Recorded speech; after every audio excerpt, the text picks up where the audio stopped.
You know, the other day my son asked me what the Energizer Bunny's eyes looked like. No one knows. Yeah. I told him it probably like were wide open when the batteries really charge, and then he just gets sleepier as they go. Did you know it's the Duracell bunny in Europe? What? They had a trademark dispute. So they split the territories. bunny? So the bunny is not Energizer. You're kidding, but it's the Europe. same pink bunny? I swear. Exact same bunny. Yep. There's a whole story behind it. Oh my God. There you go. You did fun fact early this time. See, I have random crap like that in my head. There you go. It's in there. Yeah. But yes, to answer your question, I am ready. Okay, well then let's do it. Welcome everybody to episode number 84 of the Goulet Pencast. For those of you not aware, for the three of you that this is your first Pencast you've ever seen, Drew and I were born in 1984, so the number holds a special place in our hearts, and especially in Drew's hearts. Anyway, but this is where fountain pens are still a thing. This Pencast. I am Brian Goulet. I'm Drew Brown. And we're here from Goulet Pens to deliver this casual and informal, tangential and extraneous, superfluous and extemporaneous fountain pen show where we talk about what's going on at the Goulet Pen Company and in our fountain pen lives. In today's show, we are back after taking a week off. Nice to see you again. Good to see you too, Drew. Yeah, it is. Good to see your smiling face and your loud shirts. I really feel like I'm contrasting your shirt today. Well, I knew you were going to wear something boring, so I just like, you know what? I need to kick it up a notch. You know what I have on under this? Something exciting? A plain t-shirt. A plain dark blue t-shirt. All right. Which I'm overcompensating for my lack of personality. That's right. You need a little more vibrancy in your life. Yeah. Anyway, we took off last week because we were breaking spring with our kids. Spring break is what they had. Anyway, today we're going to be talking about Delta pens. We're going to talk about the pros and cons of using interesting inks in finer nibs. We're going to go over our best Buy It for Life pens. Talk about our process for creating ink sample package sets. Our favorite turquoise pens, whatever that color means. And we're going to do a pen battle between the TWSBI Eco and the LAMY Safari, perhaps. Maybe some others. I don't know. You had a bunch of options in the notes, and we'll just kind of go with it. I deleted all the other ones. Oh, great. Okay, well, we'll go with that one then. Aha. And then we're going to recap our spring breaks. So, should be a fun time, and we'll start off with some feedback. All right. Guess what, Brian? I'm going to make crinkly noises as you're talking. Our friend Natalie. Brian had a busy lunch and had a bunch of people that needed things. So well, you go right ahead, still my kind buddy. of carrying over, so forgive me, but anyway. Our friend Natalie informed us that we had hit our 2-year Pencast anniversary. Oh. 2 years we've been doing this. How about that? Can you believe that? I don't know what time is anymore. I didn't think it had been 2. I feel like we just celebrated 1. We did, about a year ago. Apparently. Golly. 2 years. 2 years. How long did we do Right Now for? Right now, I want to say 2.5 years, maybe 3 years. Wow. So there's going to be the point where the original Q&A was like 7.5 years. Yeah. That one took a while. So I feel like we're just breaking it in. I guess so. Wow, yeah.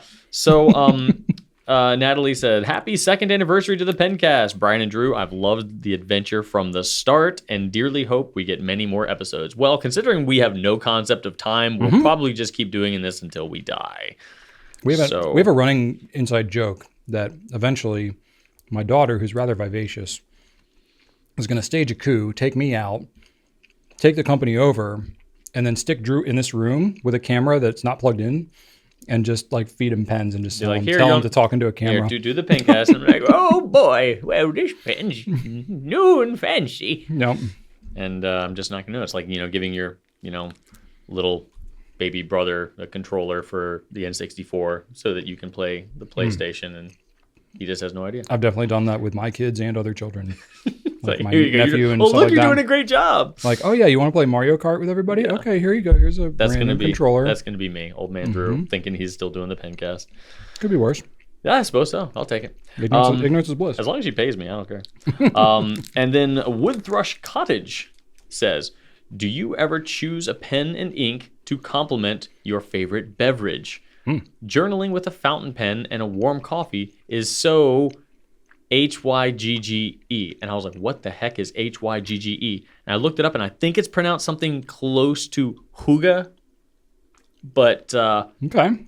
New word. So what it means is that a different language, or is that like it is like slang term? It is. It's Danish. So it means a quality of coziness and comfortable conviviality that engenders a feeling of contentment or well-being, regarded as a defining characteristic of Danish culture. I've watched a YouTube video about this now that I think about it. See, it reminds me of that fika term, which I believe was Swedish. They had that sailor fika pen. That was the same vibe. Which was about, it was just about like a coffee break or a tea break, like something where you just stop and, kind of be in the moment, like tea time, but more mental, I guess. I don't know. But either way, this one's more like a lifestyle. It is more of a lifestyle, like somewhat minimalism, but like just more like stoicism, like that. Well, I think it's more just like coziness, comfortable conviviality, engenders a feeling of contentment and well-being. I love that. Yeah, think about like a Nordic sweater. Yeah, like that as your life. Yeah, I'm super into that. So to answer your question, no, I've definitely never picked a pen to go with my beverage, but. You've definitely picked like coffee themed. Well, pens. I definitely have two. Yeah, I definitely have two brown pens inked up right now. I do have, So I guess if coffee is my beverage of choice, today I'm doing it because I've got the Benu iced caramel latte. But you drink coffee every day, constantly. So you would have to basically carry around like a coffee themed pen every day. Some people say like, how much coffee do you drink? And I just say, well, how much is available? Because that's really what it depends on. If I'm like someplace where there's a coffee maker like in the room, I'm constantly just drinking that. Just drinking coffee. Why not? But anyway, yeah, that's what I have. But go find something hygge today and enjoy your conviviality. I dig it. I got a feedback here from Amanda Lauzon. I had a brutal day at work today. Cranky customers. Was alone. Was insanely warm. I work at a dry cleaner. And way too much to efficiently get done solo. Was so happy for it to have been a Friday because I listened to you guys all day.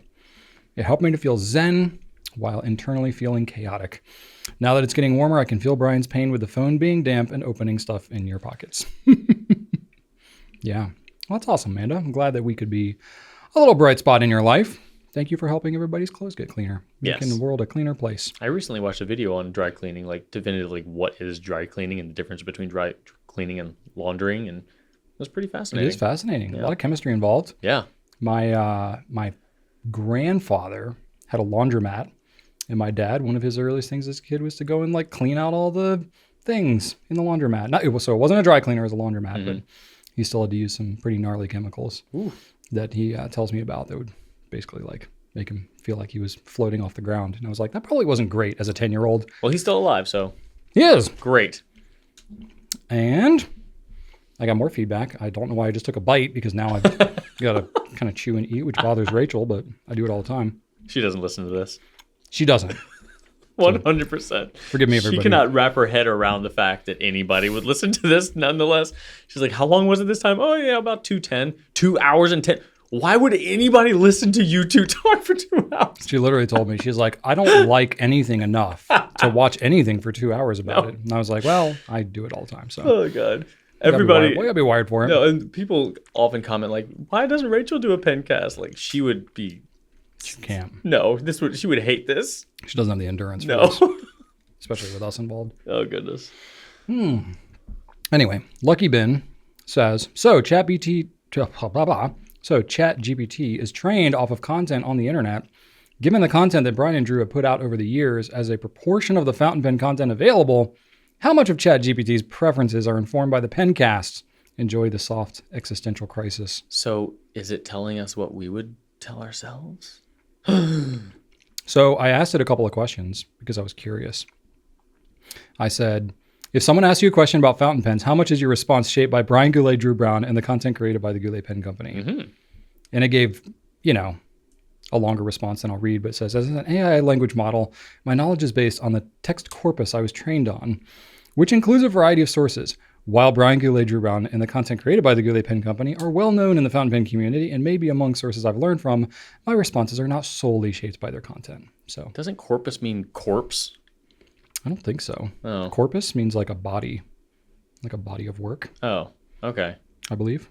So, You know what? I've heard of Corpus Christi, and I knew that was body of Christ, but I guess I always thought it was a dead body and assumed it was corpse. Maybe it can be used in that context? I think you're probably right. I think it's just body, but it sounded like corpse to me, so I'm like, probably Jesus' dead body. I'm not Yeah. Like a crucifixed body. I think it's more like I think it's a somewhat more ethereal body. I see. Okay. Like that makes a more body, sense. like a body of like an organization or like something like that. Yeah, I feel quite dumb now. Like All right. a body of knowledge, as it would be in this context. All of this makes far more sense than what Clearly the robots are smarter than both of us. Absolutely. Okay, and then I said, write a single sentence that describes Drew Brown of the Goulet Pen Company. Oh, snap. Said Drew Brown is a knowledgeable and passionate fountain pen expert at the Goulet Pen Company, known for his engaging presentations and commitment to helping customers explore the world of writing instruments. I'll take that part. That was pretty spot on. Yeah. At least my intentions are. And then I said, write a single sentence that describes Brian Goulet of the Goulet Pen Company. Said Brian Goulet, co-founder of the Goulet Pen Company, is a fountain pen enthusiast and entrepreneur who has built a strong community around his informative content, educational resources, and dedication to customer service in the world of fine writing instruments. And semi-fine. I can't disagree. Yeah, we have some less than fine. We have some just okay writing instruments. We do. Anyway, so that's kind of fun. I had previously asked, I legitimately couldn't remember if I talked about this on a Pencast previously, so I didn't look it up again. But I had one that was like to pick pens for the both of us. I think I talked about this, didn't I? I don't know. We've covered AI since it came out. Yeah, I'm talking about it a lot. Sorry, everybody, but it's kind of taken over our world. But anyway, and then Mark Nathalie says, I noticed that Brian crossed the L and the T on pilot with the FA nib when I used that in the last Pencast. Yep, sure did. That is, especially if I'm trying to talk while I write, I can't friggin' write a dang thing. Like, I think every time we shoot a video and I'm trying to shoot the B-roll, which is like the supplemental footage we put over top of the whatever we're talking about, every time I do it, I comment, I'm like trying to talk and write, and then I can tell that my writing is just like, and I'm like, I'm malfunctioning. Yeah. Like, I have to stop and just write and then overlay it because I literally can't do both at the same time. It's pretty funny because last week we were talking about how inconsistent both of our handwriting is and how our L's are both different sizes all the times and how sometimes we just don't write certain letters because we can't do them well, and about how I sometimes when I miss an I in my words, I just dot a random letter and hope that no one notices. Sure. And in that same episode is the one where you cross an L. Like, that's just I didn't even, perfect. I wasn't trying to demonstrate that. But perfect. it just happened so naturally. Yep. Sometimes I have to redo like the Nib Nook writing samples that we do.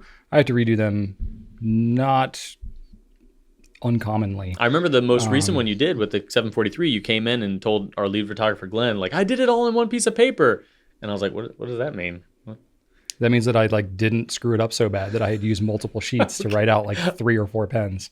I didn't know that was a rare occurrence. Yeah, oh yeah. All if you go back and look, because we keep all of our Nib Nook writing samples literally that we've ever done. And if you go back and look through it, it looks kind of insane because you're like, wow, is it that hard to write one line of text? Sometimes it's because it's like, oh, I scrunched it up too much, or it's not like really showing it, the nib as well.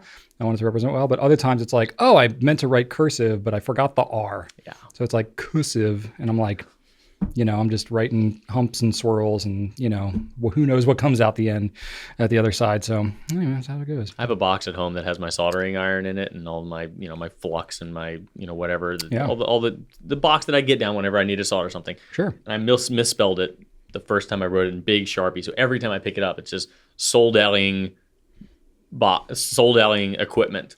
Because there's no R. Yeah. Yeah. And I see it and it's just a cool reminder every time about how dumb I am. It's all right. Anyway. It's not dumb. It's careless. Thank you. I'll remember I'm that. just kidding. I can't criticize. I'm the exact same way. All right. That's what we got for feedback. Let's talk about some new stuff. All right, folks. We got some new things in the building, and I want to talk about them. Or on the website, I guess. I mean, they're in the building too. Some of them are. You can't see them in the building, but you can see them on our website. So I want to talk about those things. First one we got is the Esterbrook JR in Palm Green. Palm. This is a 157.50 is what this pen is going for right at the moment. I don't remember the nib options. Stainless steel nib. The JR, it's a smaller pen. I don't know. I don't think it made the cut for pocket pens, did it? It did. It did. So here's the thing. Okay. I was prepping a video for pocket pens, and which is yet to be released, but I wasn't going to add the Prera or the JR. Mm-hmm. But then I realized upon measuring that the Prera is actually smaller than the VAC Mini. Get out. And the VAC Mini is only like is only slightly smaller than the JR. And the JR is called a pocket, so I was like, all right, you know what? Yeah. So I upped my threshold a little bit till I think 125 millimeters. Okay. So I could get that one in there. There is no like specific term for what is a pocket pen. So No. we do get asked about like a pocket pen, but it's like technically all pens can fit in your pocket. So like what makes it good? It's very subjective. It was the most lengthy one on the list. Okay. But I did put it in there. Okay.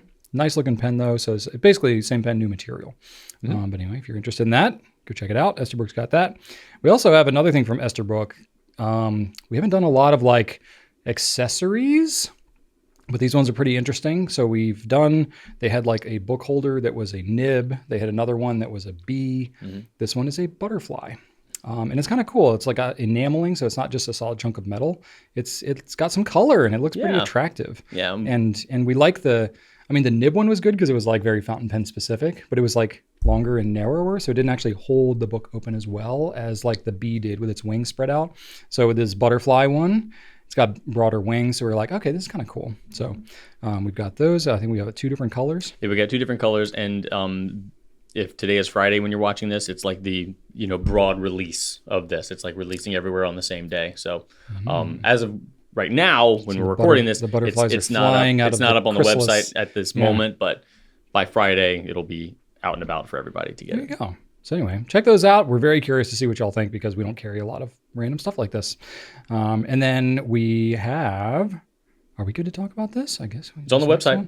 It's on the website. Okay. That's right. Good. I was out last week, like really out. So I'm still catching up. Yeah, you can sign up for the wait list on this one. This next one. And we'll talk about it next week. Not the too, butterfly though. clips. Yeah, okay. We'll double up on it. I'll give a little heads up for everybody. Yeah. But we have another exclusive sailor pen coming out. So this is part of our Northern Lights collection. If you remember last time we had the purple, which was gorgeous. And this time we have a blue. So anyway, it's up on the website. We have it in slim and full-size Pro Gear versions. Full nib arrangement than we normally do. But it looks gorgeous. We're planning on doing a whole separate video just on that to pick like ink colors and all that. It'll be a couple of weeks probably before we get that done. But and then with that, we're gonna have a free sticker with art by am I gonna say this wrong? Thales Medeiros. I put the pronunciation in there. You did? Thales Medeiros. Yeah. Thales. Cool. I like that. Thales Medeiros. People always think that we know how to say things just because we have a camera and a microphone. We don't know how to pronounce anything more than anybody else, so we like have to check up on it, which Drew did, and then I ignored it. But then he corrected me, and then I said it. But it will be it's a super adorable picture. I'll put it up right now for you to see. But it will come free with every pen. We're not planning to sell them separately though. So yep, get a pen. You can buy one and get a free pen with it. That's right. There you go. All right, Drew, what do you got? Well, speaking of pocket pens, hey, we have a new pocket pen in the form of the Monteverde MVP.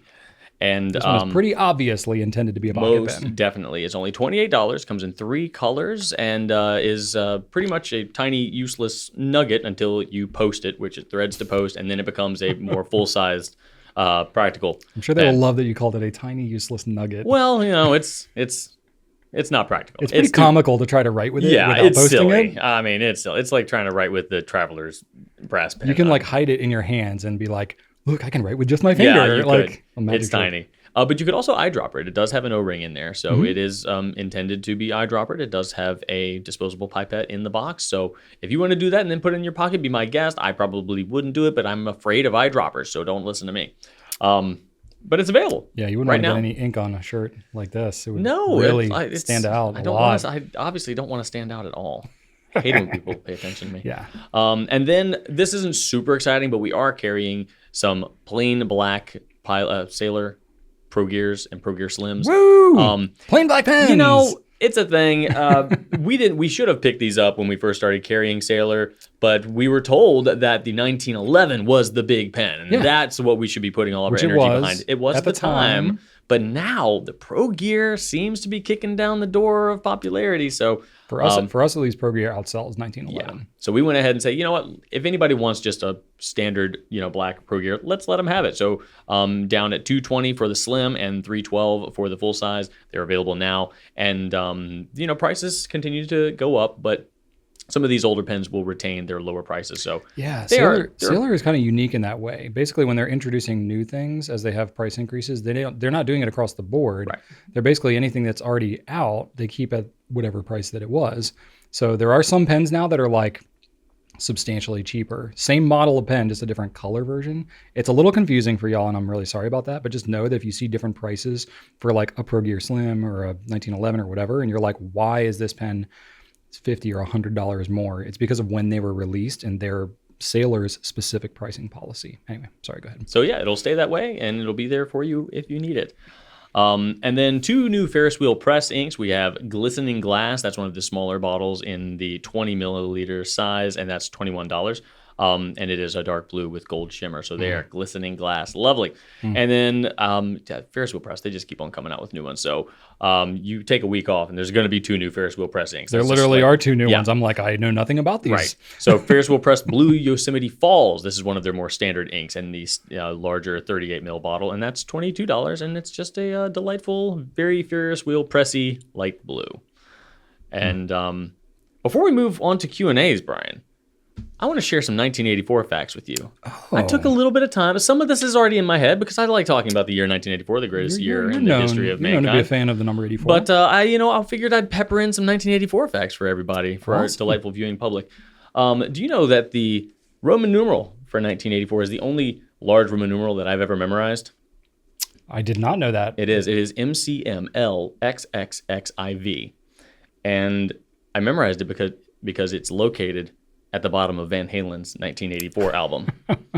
That is very specific. Because Van Halen's 1984 album came out in 1984. Also, the movie 1984 came out in 1984. Can you tell me another year that had any sort of that happening? No. Because 1984 is the nexus of space-time.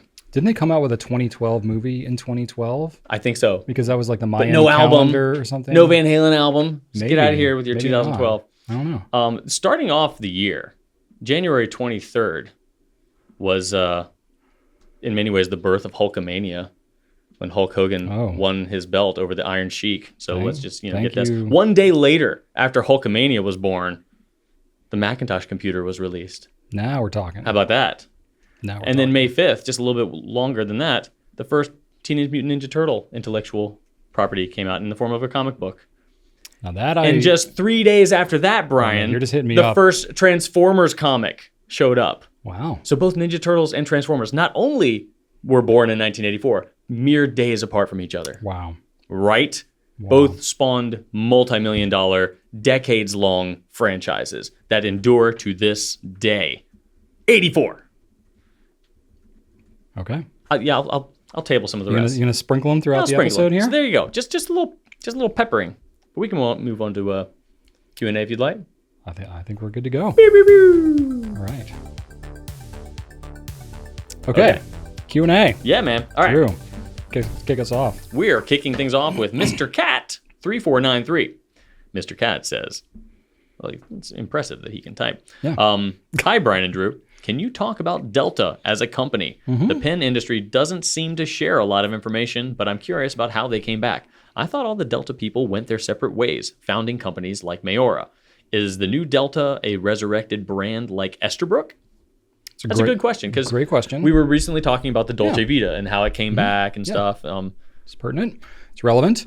First thing when you said, like, can you talk about Delta as a company?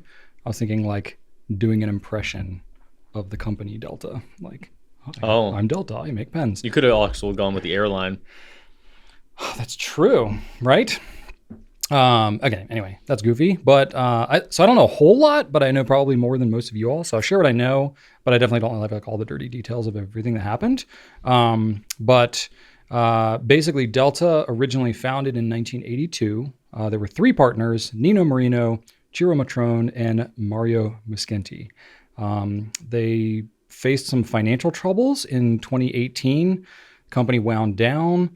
I don't really know a lot of the details of all that, but I believe that Delta was kind of like frozen in time. So, 2018, it's like a relatively recent thing, right? Yeah. Esterbrook was a different situation, and I've got some stuff about that in a second. But it's basically, it was a unique scenario because everything was kind of like left there. Like there was a factory, there was all the materials and nibs and all that stuff. So it was all just kind of like there. Still in the building. Yeah. So from what I understand, because it was like a financial kind of scenario, there was like legal stuff that was being worked out around all that. And so it was kind of like, no one can do anything with this because it's all kind of like tied up. Boarded up the windows and left it alone. I guess. I don't really know any details. I've never really seen the factory or anything like that, but that's what I understand kind of happened. It's a different situation than like Omos, if you remember. That was different because they kind of went under and they got like busted apart and, sold for parts. Yeah, like somebody got the name, somebody got the stuff. Somebody got like the nibs and some of the nib equipment. There was other materials that went somewhere else. Yeah. That truly did get like disintegrated and it will never be back the way that it was. That is probably most likely how most companies dissolve over time. That might be what people are assuming happened to Delta. It could be, but the Delta is a more unique situation because it was essentially just kind of like everything was like frozen. And so I don't really know anything about Mario. And then I know that Chiro and his son are the ones that started Leonardo Officina. Nino is the one who went to revive Nettuno. Nettuno was an older brand that he was reviving, sort of like an Esterbrook situation, or like Nettuno, I don't know how long ago Nettuno stopped being made, but I think it was like a 100-year-old brand that hadn't been made in a while. So he was reviving Nettuno, and then Mayora, he was behind both of those. Mayora was his own new brand. So you have Nettuno and Mayora that were all kind of the same vibe, but they had like strong like Delta vibes, some of the design things, because it was the same guy who was designing the Delta pens, but just, not with Delta factory Delta things, but it's similar kind of essence. But Nino is now with, I don't know all the behind the scenes stuff, but Nino is now the one behind Delta. So not the other partners, but it's Nino. So one of the original partners, he designed a lot of the pens. I don't know if he designed all the pens, but I think he was like one of the head guys that like did all the pen designs and stuff like that. And so he's the one reviving Delta in the original factory with the equipment, with the materials, with all the stuff. So it really is like kind of more of like an unfreezing of the company. An awakening almost. Yeah, like a reawakening. Sort of like when Han Solo was frozen in carbonite. Oh, yeah. And then he kind of like came out of it. He took him a little while to kind of reorient, but he came out and he was Han Solo again. That's right. So you like that? Yeah. You like that Instead of a big dark blur, he sees a big light blur. There you go. So that's kind of the basis of what I understand is happening. It's a little different. So like Esterbrook, to talk about that, since you talked about, you asked about them specifically. Esterbrook was different. Esterbrook is super old. So they were founded in 1858. Oh my God. One of the like earliest companies around. Maybe the first. I don't know. That's pretty friggin' old. That's super old. That's like before the Civil War. It's, before the end of the Civil War, right? That was 1864. It was in the 60s. I actually don't know how it lasted. So it might have been during or it was like 3 or 4 years. I don't know. I'm getting out of my zone. Yeah. But anyway, so Esterbrook went from that time until about the mid 60s. They, like many companies, got seriously disrupted with the ballpoint pen and all the other changing technology and the rise of computers and so on. There was a series of like mergers and acquisitions that slowly kind of like, just the brand wasn't selling as well. It wasn't like on the forefront of things. It got merged, acquired, and a bunch of things, and just kind of like got sunsetted more or less. Sometime in the 80s is when they basically kind of cut it completely. And then basically Esterbrook was nothing for a good, 30, 35 years.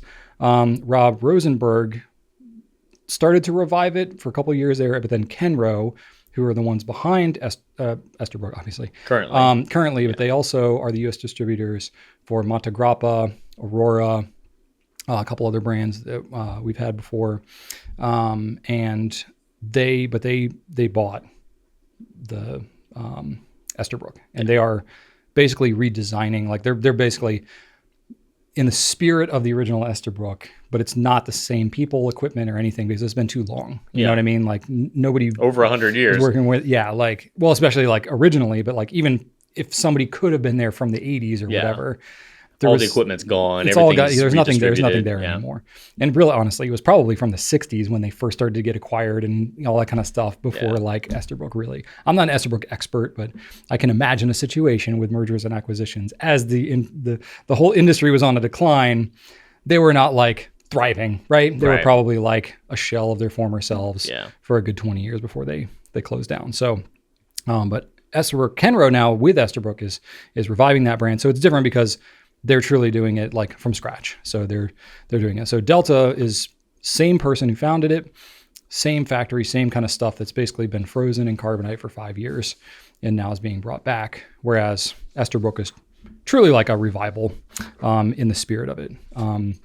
It's kind of more similar to a situation, some of this is like so inside baseball, nobody cares, but other of y'all are interested because it's like, oh, this is like how the sausage actually gets made. Because like not only are you trying to make pens, but like people have to run businesses and there's like logistics and stuff that has to happen for that to make sense. It was a sort of a situation like Montegrappa. They sold Montegrappa years ago, like in around the 2000s or so, to Richemont, who's a company that owns, like the conglomerate that owns Mont Blanc. So they basically sold that brand. They kept it as Montegrappa, but it was basically Mont Blanc's company that was making them. They did that for like 8 years or so, and then Giuseppe Aquila bought it back. Yes. So still in the original factory. He's the designer, the founder, was his grandfather that started the company.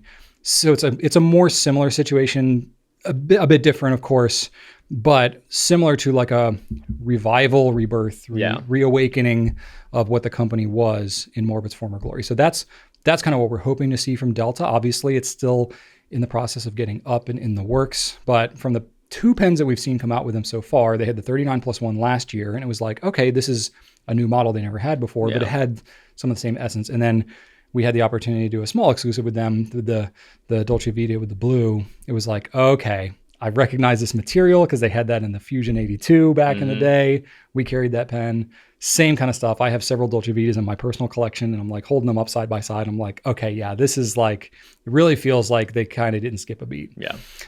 Except now they got Yovo nibs, which I like even more. Yeah, so happy with that. That's pretty cool. So, bottom line, making pens is hard. And there's a lot to get up and going on that, but we're very optimistic to see what Delta has, and that's kind of their whole situation. So there's a context that I know. Yeah, it's kind of interesting. All right, I got a question for you, Drew, from That Pen Guy. Oh, That Pen Guy. That Pen Guy. I see. Can you enjoy all the fancy qualities of inks, even if you prefer to use finer nibs? And you're a finer nib guy, so this is a good question for you. I am. I do prefer a finer nib, and the answer is yes, absolutely. Are you a fancy ink guy? I would consider you a... Are you a fancy ink guy? I'm not, because I don't gravitate towards shimmer, sheen, or really? No, not really. I guess like after about 8 years, like writing with fountain pens constantly, like, shimmer. I just want ones that work and I don't need to worry about. So I usually just pick something low maintenance. But yeah, the short answer is absolutely yes. And I'm glad you asked that, Mr. Pen Guy, because I do know that in the past, and my friend Crystal has pointed this out to me several times. Sorry for the noise. We have mentioned that in a lot of cases, broader nibs are better for sheen and shimmer and things like that. And if I've ever said that, what I mean is not that they will perform better or you will have a better writing experience. It's just that they puts more of that stuff on the page so you can see it better. That's what I'm talking about. Like, I hope I didn't scare anybody off that, wanted to use a shimmer ink in their extra fine pen, because you can absolutely do it, but you're just putting less ink down on the paper. And don't mind me. Brent's literally just dropping food out of his face. I'm eating a Swiss cake roll right now. I haven't had one in probably 10 years. But our customer care team bought a box, and I was like, ooh. I feel like food it's hitting the spot. Sometimes I think food gets smaller. I have a method for eating these. Oh, this has been downsized for sure. Okay, but then also like you grow up and you get bigger, and I'm like, what is it? Is it both? So you eat the stuff from the outside? Well, so there's a whole backstory. I figured it probably took over the conversation. So Swiss cake rolls, my grandmother would always keep these in the refrigerator. That sounds for good. When grandkids would come over. My grandmother had 9 kids. This is on my mom's side. There were 9 kids. So you can imagine how many cousins and stuff I have.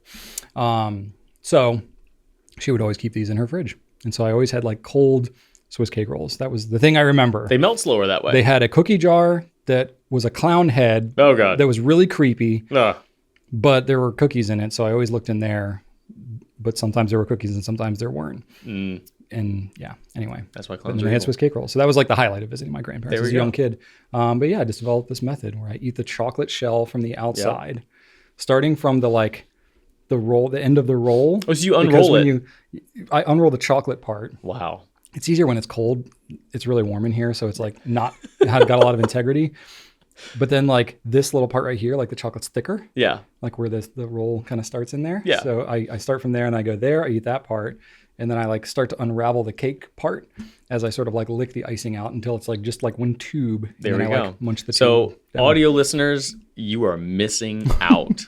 This is why we do a video podcast, so that you can see Watch Brian eat a Swiss the cake roll. magic. Whereas Brian, not messily at all, is taking out a Swiss cake roll. It's a little messy because it's really warm and everything's kind of floppy. But there you go. So I got my chocolate shell all taken care of. And actually, I forgot a step. I would bite the end Forgot a step.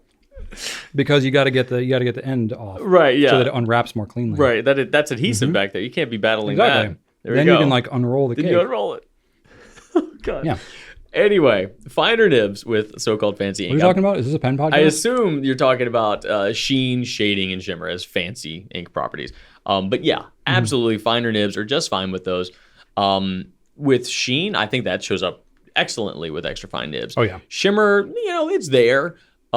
Shading, also excellent. So, I mean, it's all there. It's just less of it, so it's not say as excellent. It's not. Yeah, Depends. Yeah, it depends. Depends But, a lot on the paper. Depends a lot on the paper. it does depend a lot. So a coated paper like Tomoe, obviously it's going to Yeah. pool more, Yeah. and shading is dependent on pooling because that's what the shading is. It's when you lift up your pen and some sits there after you raise your nib up off the page. So the more times you lift your pen up, the more shading opportunities you will get. But if you've got a very absorbent paper, nothing's going to pool. It's just going to absorb as you go no matter what. So instead of pooling, you're just going to get feathering. That sometimes. But yeah, you can absolutely do it. The only con is that these properties won't be as obvious just at a glance. You're going to have to look for them. If you've got, for like a Sailor Manyo ink that has some dual shading, you're going to have to like look for, okay, yeah, I see where the little green halo is. Yeah. Whereas if you're using a double broad, you're not going to need to look for it. It's going to be right there. Yeah. That's the only thing, though. Now we're There's talking. nothing bad is going to happen. Yeah, nothing bad is going to happen if you use an extra fine nib or anything like that. The feed is the same, so it's traveling through the same channels. It's just what you're distributing on the paper is different. On most pens. Some pens, like I know TWSBI, they do use a slightly more constricted feed for their extra fine and fine nibs. TWSBI is different, yeah. To help with that. But I personally have never experienced like a problem with flow or anything with a shimmering ink. Especially TWSBI seal super well too. Any shimmer ink or any pigmented ink, those are going to be the ones that are the most susceptible to a variance in like a nib size, just because there's like a physical particulate in that ink that can like restrict the flow. But as long as you keep your pen clean and you maintain it and stuff like that, you should be fine. You'll enjoy it. Yeah. It's really just a matter of like, if you like the Miami Dolphins or whatever, you just need to decide, do you want a Miami Dolphins hat or do you want a sweet Miami Dolphins starter jacket from 94?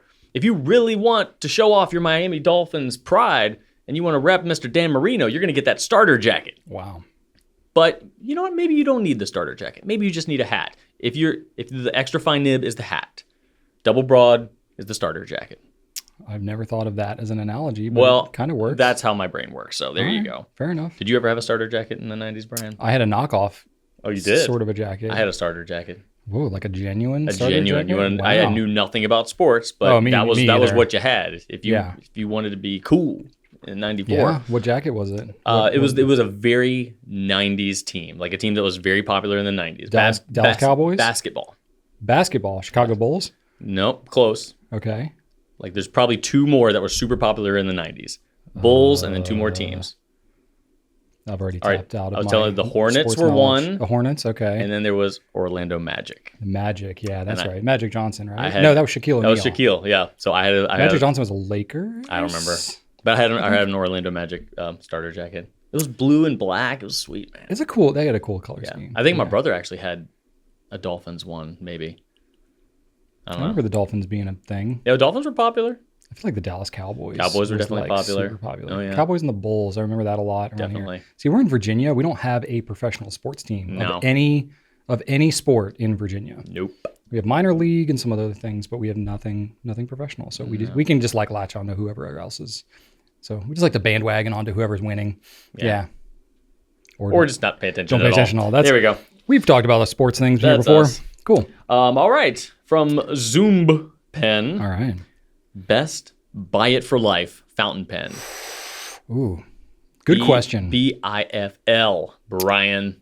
Brian, it for life. So I love this question. This is exciting. It's a good question. So what was so I'm sure you picked just one very quickly, and you have a definitive answer to give the people. So I'll turn it over to you. So what is your... Well, I didn't interpret this as like, what's my choice? What is your best Buy It for Life fountain pen? And I see it's a singular pen with one. So, okay, you want me to come up with one choice at the end of this? I literally know you didn't because I can see the notes here. I'm just trolling you. Oh, I got a lot of notes. Oh, I know you do. I'll pick one. We'll see. We'll see. You'll pick one and then you'll pick another. No, I will. Pick another. I'll pick one. Okay. First off, we have a really one of our like all-time most popular videos we've ever done is the 7 fountain pens to last a lifetime, which I think is like very similar to what we're talking about here. Yes, we did a revival of that. I had the OG one. I should have looked at I didn't pull which pens were in the newer one. The newer one was a little bit different. Because you intentionally picked ones that weren't in the first one. Yeah, but I mean, that kind of works here too. So 7 pens to last a lifetime. Okay, we got a leisure amount of time here. I can look these up real quick. Yeah, 2022. Okay, shush, Brian. Okay. All right, so, yep, okay. Oh my gosh, I did more than 7 pens. Gosh, this is my MO, isn't it? Mm-hmm. No, wait a minute, hang on. No, okay, I talked about other pens. Okay, no, I actually had a list. Okay, anyway. I digress. Yes, you do. Now I lost my notes. Okay. I told you, like, when things get really busy for me, I end up with like multiple windows, many tabs to where I can't tell what's going on. Oh my God. Heaven help me if I minimize the tab. I'm going to spell some more. I have notes. All right, I can go back to the 84 facts. All right, throw in 84 facts while I gather my compose myself here. Settle down. All right. All right. Okay, the first Transformer episode happened in September 17th of 1984. So both the comic and the cartoon started the same year. The comic predated the cartoon quite a little bit, but they were both happening. I liked the Transformers toys, but I don't think I ever really watched the show. I loved the show, or at least the first season. I don't really recall. Alex Trebek's first Jeopardy appearance was in 1984. He's Canadian. Well, okay. And the first... My family's Canadian. The first MTV Video Music Award happened in 1984. Okay. Some of the biggest albums of 1984, the ones that I cared for anyway, because I'm the one making this list. Purple Rain, Metallica's Ride the Lightning, Madonna's Like a Virgin, Twisted Sister's Stay Hungry, which included the eponymous song Stay Hungry, as well as We're Not Gonna Take It. Yes. Survivor's Vital Signs, which you know how I feel about Survivor. Everybody knows what you're talking about there. Run DMC had their debut with the album Run DMC. Classic. And also, I don't know a lot about the Talking Heads, but I do believe that their Stop Making Sense album was quite popular, and that also happened in 1984. You got one more that you left off this list. Van Halen's 1984? Pretty important. No, Michael Jackson's Thriller. I actually don't know that happened in 1984. I'm pretty sure it did. I'm pretty sure it didn't. I'm pretty sure... I'm going to look it up. Okay, you go for it. Michael Jackson's Thriller album. Yep, 1984. Oh, no, wait. Mm-hmm. It was 1982. Yep. Okay, my apologies. I've spent some time looking up 1984 I can never Brian. go toe-to-toe with you on 1984 facts. Okay, ready to go back to pens? Yeah, let's do Lifetime pens? We're taking a lifetime answer to this question, that's for sure. All right, so in my original video, I had the LAMY 2000. Still holds up. Solid. That's a very contender. Yep. We had the Keras Customs, which we don't carry anymore. I think now, I don't even know if they're making fountain pens. I think they're focusing on ballpoints and other things. I think they're still making fountain pens. Are they? I don't know if they are, but they were like, I mean, I threw it across the parking lot, drove over it with a car. Like, that was more like a durability thing. Platinum 3776. I would stand by that one too. Pilot Custom 823. Still holds up. Edison Premier. Yeah, very solid pen. Though, obviously, smaller maker. Visconti Homo Sapiens. Solid pen. I've been using that for a long time. And Namiki Maki-A. I just kind of lumped Maki-A into all 100% category. So these mostly pretty much hold up. The ones that I would say, like, not as sure, like, the Homo Sapiens has gone through a lot of changes. So some of those, the Keras Customs, obviously is a little harder to get now. Not sure about them, like, long-term as a company, but, like, the pens themselves are very durable. I redid the video last year. I had the Pilot Vanishing Point on there, which I think makes sense. Any pen that, like, has already been around for many decades. You right there? Yeah, You get a sinky chair? Yeah, it had sunk a little bit. Oh, getting older, Drew. It's Gaining much better. weight. I know. I'm literally sitting on like a pillow and a blanket right now so that I'm at a proper height with Drew. Pilot vanishing point. I mean, it was the Namiki. Shoot, what was the thing originally called? Oh my gosh. Falcon? No, the vanishing point. It was originally called Capless. the Capless. Yeah, it was called the Namiki Capless at first, but I mean it's been out since the 60s. Which always. It's basically already Yeah. been out for a lifetime. Yeah. So I think any pen that's still being made so the Capless was pretty different, but the basic concept was the same. And the vanishing point in its existing form has been out for 4 decades or something like that. So basically that's a lifetime. So I would consider that. Diplomat Aero, that one's very solid as well. ST DuPont Line D, that's another Urushi pen, like lots of machining metal, very high quality. I would consider that too. Pilot Custom Urushi, that sort of falls in line with like the Namiki Maki type stuff. Pelican M1000, that pen's been around forever. And David Oscarson, which is like metal and ceramic. It's like super durable. The great thing about Oscarson and Edison is that they both have lifetime warranties for the lifetime of their creator. Lifetime of their creator. So that's the only question. I think both of them have said there's lifetime warranty as long as I'm alive. Yeah. So there's that. Now, there really isn't one answer to this question because I think most fountain pens are capable of lasting a lifetime. Agreed. Especially with like proper care and maintenance and stuff like that. If something catastrophic doesn't happen to it, like you drop it off a cliff while you're hiking or something, with regular use and some basic maintenance, fountain pens, pretty much most fountain pens can last a lifetime. So, there's so much room for debate as to like which pen is the one that will last a lifetime. Yeah, there's really no right answer, but I can make the case for pretty much any of these. Anything that's already been around for a, arguable lifetime, LAMY 2000, Pilot Vanishing Point, Custom 823, Platinum 3776, Sailor, their 1911 and their Pro Gear, anything Namiki, all of these anything Namiki are very hard to argue that they're not lifetime pens. Agreed. Namiki has a lifetime warranty for the original owner for anything that's Emperor, Yukari Royale, and Chinken. So that is active, that is there. So they actually do, and they're like a company with subsistence that you're like, they have a lifetime warranty, not based on who's the person who's making the pens, but it's on you as the owner. So that one, there's even like something to kind of back that up. I would say that the Namiki would be my pick. And specifically, granted, I couldn't be the original owner of this, but I would go back to my grail of the Nightline Moonlight Emperor. That's one pen that could last a lifetime for sure. We mentioned that quite a bit, and I still don't have a good picture of it to show people. Because they made like so few of them, I know. And it was in the 90s. And one of these days I'll find a picture and share it with you. I think I have a picture somewhere. Well, if I can find a picture, I'll overlay it here. Well, I do have a definitive answer, Brian. You ready for this? I bet you do. All right. Here we go. I say, like Brian, any pen can be a buy for life fountain pen if you take care of it. A really well kept, Pilot Metropolitan will outlast an 823 if you treat the 823 like garbage and destroy it and take it apart and it gets cracked and stuff. But making my choice, I took 3 things into consideration: build quality, user serviceability, and consistent performance and quality performance. Okay. So for reliable performance, it has to be Pilot, right? I mean, come on, that's what Pilot does best. They always write. They just always write. They always write well. Boom, boom. It's got to be Pilot. For user serviceability, I have to eliminate the 823 because you can't take that apart, or shouldn't, not under warranty. I can. You can, but you're not going to be able to work on that warranty. I don't want to stick a warranty. Pilot don't want to talk to you after that. The Heritage 92 because you can't take that piston apart, or the E95S. Sadly, I love the E95S, but user serviceability. There's got to be a way to get that nib out of there. There is, but you have to re-glue it. It's glued. What? It's glued. Yeah. What? Yep. Really? Yep. That's one that I've never gone fully. No, I think I'm not afraid to break some of my pens. I think I talked to CY about it. I think he took it off. Yeah. Yeah, I trust him. Yeah, it's a shame. Right. So so it has to eliminate that. So for quality construction, I have to choose something that's not going to crack. So nothing resin, and also not something I want something that's going to be scratch resistant. For a lifetime pen, I don't want the thing plastic so that it'll eventually be covered in those little micro scratches everywhere. So I'm going to go with something Urushi. And the most affordable way to do that with Pilot is going to be the custom 845.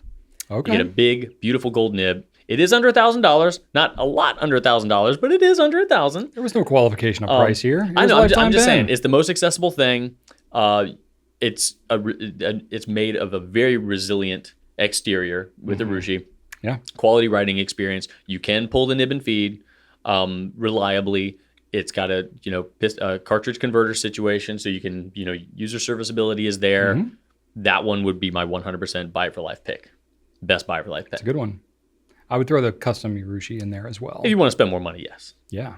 If it's one pen for your life. Yeah. Granted, that's a huge pen. It is. But it's very similar to the custom E45 in its essence. Just if you wanted more of a beefy pen, if your name's Brian Goulet and you just want to hold a big freaking nib, that number 30 nib that's just glorious. It is. No. Oh, it is. It's 100%. Magnificent. You can't go wrong.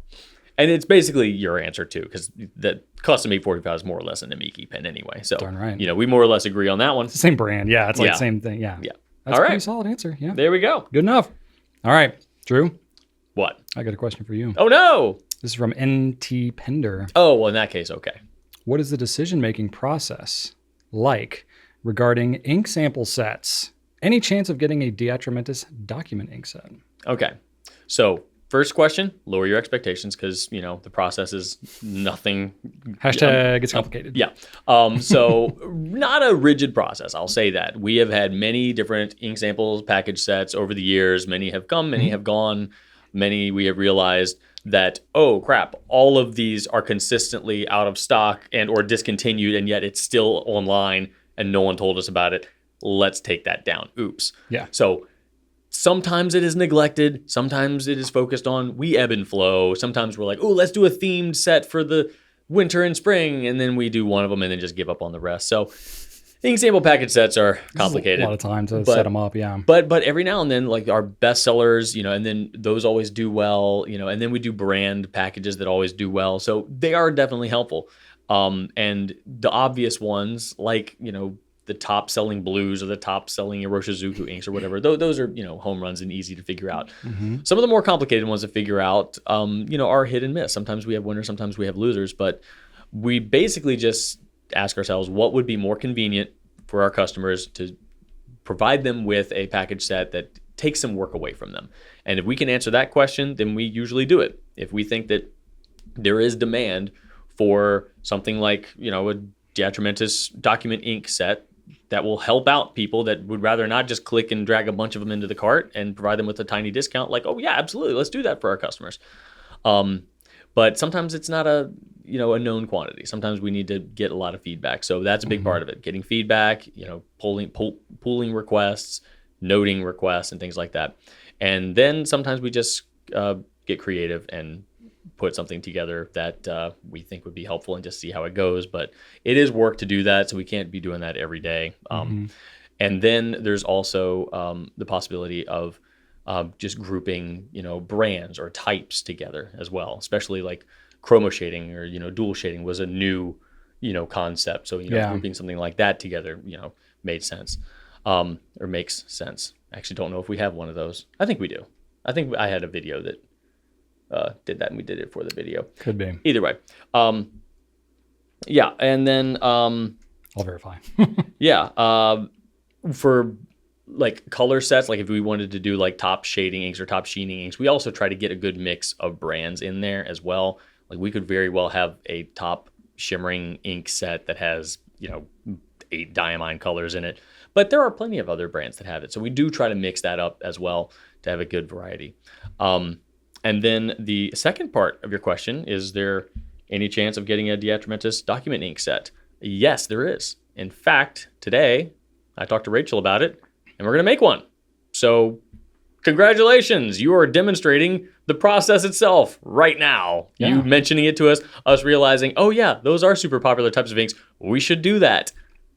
And we're gonna. We do have a chroma shading ink sample set. Awesome. So by time this airs, you, NT Pender, might have your wish. So check the website. Enjoy your Friday. Yeah. We have, currently we have 32 different ink sample packages. Yeah, it can get overwhelming too. We also look out for that. We don't want too many because then it's just not convenient for everybody. I will say in the past it was a nightmare because we did not have the ability on the back end of our site to bundle things together from existing inventory. So what that meant is if we wanted to do a package set, we had to create the package physically and inventory it separately from the individual items. That sounds messy. That was an absolute nightmare on the back end. And we do not have the most reliable of stock, especially when it comes to ink sometimes with random ink colors. And the more inks you put into a set, any one of them being out of stock means the whole set is out of stock. Yeah. So what it meant is we had certain package sets that were kind of more obscure that were out of stock more often than they were in stock. Yeah. And we still do have that problem. Like there are still package sets that we might not, continue because there's one color that's just, we keep very low quantities of. So it's very easy that it goes out of stock. Yeah. And we don't want a whole package set to be held up because this one ink sample, like let's say that there are, there needs to be a purple in this particular set. And we have a choice between Diatramentis Alexander Hamilton or, Majestic Purple from Diamine. If all else is equal, we'll probably put Diamine in there because we have to order Diatramentis from Germany. And if we run out of stock of that, that means that whole ink sample set's going to be out of stock, for, over a month before we get our next shipment from Germany. So we try not to let that happen, but it's the mail, it's international, it's going to happen. So just looking at our website right now, of the 32 ink sample package sets we have, 5 of them are out of stock. Yeah, that's a thing. 2 of which is the Pilot Iroshizuku. So we have an Iroshizuku bestseller ink sample set that's out of stock. And then we have the full line ink sample set, which I'm kind of surprised. Pilot's usually pretty good with their stock. And then look at this one, Drew, the teal bestsellers. I wonder why that one would be out of stock. Oops. You just did a teal video last week, so. I did. Oh, darn. Have we refreshed the Pilot full line to remove the old colors? Let me see. Because I forgot we had a set where Yeah, I'm pretty sure we refreshed this one. Okay. Yeah, because the old one had Tsukushi or whatever it was. That was discontinued. Yeah, okay. No, this is the. All right. Well, one of those is out of stock, so the whole thing's out of stock. Yeah, it must be one of the best sellers because that one's out of stock too. But anyway. Oh, could have been was it one of the teal ones? Was it Yuyaki? No, it wasn't Yuyaki. It was Kujaku. Kujaku. Yeah. But that did it. Maybe. So your video, Drew, last week put 3 ink sample Actually, that's sets. not my list. That's not your list? That's not my list. Yeah, but it got attention, I bet. It did, yeah. And the work appropriate ink sample set also has Kujaku in it. Oh. So I think we're on to something Kujaku. here. So 4 of the 5 sets we have out of stock is probably because of one ink. See, that's so how it goes. This is where it gets annoying, but y'all don't care about that. You're just like, why don't you just do a better job of keeping your inks in stock? We try. It sounds like y'all are complaining about your jobs, and we kind of are. Yeah. But all we need to do is keep ink in stock so people can buy it. Why can't we do that? But I will say, like in the past, I think there was one point we had like 100 different sample package sets. Yeah. It was so much to maintain. We were constantly having to swap stuff out and all that. So it's something. It's a work in progress for us. But Brian, do you want to talk more about teal? Because I have a question for you. Okay.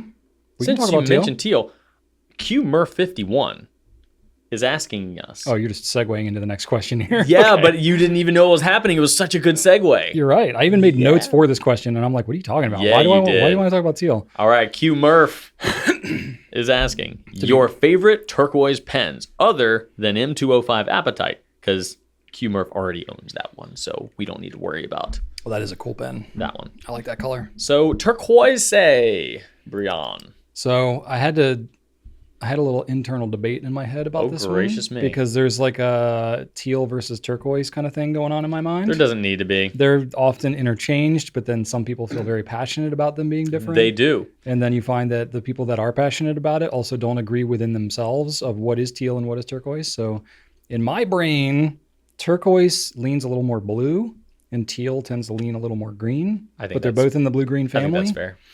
However, Q Murph asked me about turquoise pens, which would have led me down the road of more kind of straight up blue pens. We don't want that. But since he mentioned the Appetite, which I feel is more of a teal, like green kind of pen, that's what I really use as my jumping off point. Yeah. So just so y'all know, why don't we just call it where I'm kind of focusing. Yeah, bleen. Ew. Sounds like an organ. Yeah. An unnecessary organ. Yeah. What's the alternative of that? Grew? None of these sound good. It's also an impossible color to photograph. Yeah, we it really talk is. about that like on the video and photo team. They were just very like, difficult. yeah, Grew is very famous for being awful to color correct, especially in video form. Anyway, all right. So turquoise, it's one of those colors that vary a lot, either blue or green. I already talked about that, blah, blah, blah. All right. So I have some pens that are good to recommend. Great. I'm glad you didn't ask me what's the one pen that you would recommend because I have too many.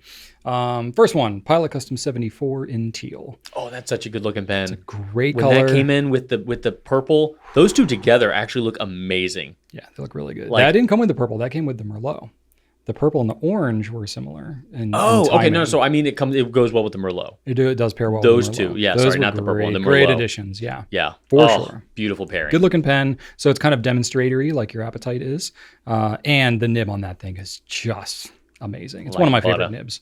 And it's got Drew's favorite Con 70 converter in there for great ink capacity. Very easy to use. Easy cleaning too. It's just really ideal for using. I'm triggering Drew here. Anyway, Custom 74. It's an easy pen for me to recommend to anybody. You know, honestly, if that pen had been out at the time that I got into fountain pens, I probably would have picked that one over the blue. Whoa. I love the Custom 74 blue, but honestly, it's a little light. I would prefer something a little deeper, a little richer blue, because that's more the Goulet blue. Yeah. But it was close enough where I was like, all right, this is awesome. And so that's one I picked. But had the teal been out, that deep teal color, I really love that color too. That's one of our like secondary colors internally in our company, that teal. I probably would have picked that one. It's gorgeous. So I have one, I have a teal, but the blue is like so iconic now. I kind of like got to stick with it. Anyway, that's a good one. The LAMY All-Star in Petrol, the one they just came out with. Love that color. That's a deep teal kind of color too. Or tourmaline, the last year. That's more of a what I would consider you're talking about a the turquoise. All-Star. Yes. Tourmaline. So it's like a more vibrant, or like the Pacific, was it called Pacific Blue or Pacific, whatever it was. Yeah. It's very similar to tourmaline. That's what I would call more of a turquoise. Yeah. You know, the Petrol is more of a teal. Yeah, that was beautiful. The aluminum turquoise or aluminum teal just like glow. It's so good. Yes. It's such a good color. And I got another one right now to talk about, the Eco All Sport Iguana Blue. That was what I was going to say. Same vibe as the All-Star, that like anodized kind of matte but shiny, powdery looking. Even better. I think that is the best teal pen on the market right now. It's pretty great. Yeah. It's pretty great. Functionally, I don't like that pen as much. It's a bit thin for my hand. It's short. You know, you got to, Functionally, I don't mind it. The performance-wise, it's not a Pilot. It's not a Pilot, and it's not a LAMY. You know, LAMY, and it's an all sport, so it costs about twice what a LAMY does too. Yeah. So it's like, I mean, it's a great. But the material. The color though is stunning. like so on point. Beautiful. Another good one, if you want to go sailor route in a Pro Gear or Pro Gear Slim, the Lucky Charm. So this kind of fits in with that like Appetite color, or like the Pilot Custom 74 teal. It's that demonstratory resin. Beautiful color. It's got that two-tone nib on it. Oh, Sailor's two-tone nibs are delicious. Yeah. So that one looks really good. And kind of what we were talking about many minutes ago, about Sailor, with their pens that came out previously being a lower price. The Lucky Charm is one that is a lower price, kind of noticeably than some of the pens that are coming out right now. So I think that one right now, the Pro Gear Slim is $220, whereas some of the ones coming in now are like $310 or $320, $330. So it's like, whoa, pretty significant difference that you can. So that Lucky Charm is a great color. We've had it, I think it came out like around the time we picked up the brand. Pretty soon after, yeah. So that one's great, and Sailor's, awesome. And then I put this as a potential grail pen maybe. Going up to Sailor, their 1911 King of Pens Color Urushi Ebonite in teal blue. Oh yeah. So that is a gorgeous looking pen. That's lovely. You're pushing over 1,000. I think that's like 1,400 or something for that pen. So it's up there, but if you're talking about these lifetime pens, it's an Ebonite, it's Urushi. You don't see Urushi with this vibrant teal color I was say like the same thing, almost 100%. ever. So that's why I put that one on the list. And that one's got a beautiful nib as well. And then the last one I had was the TWSBI 580 ALR in Prussian Blue, which I love that pen.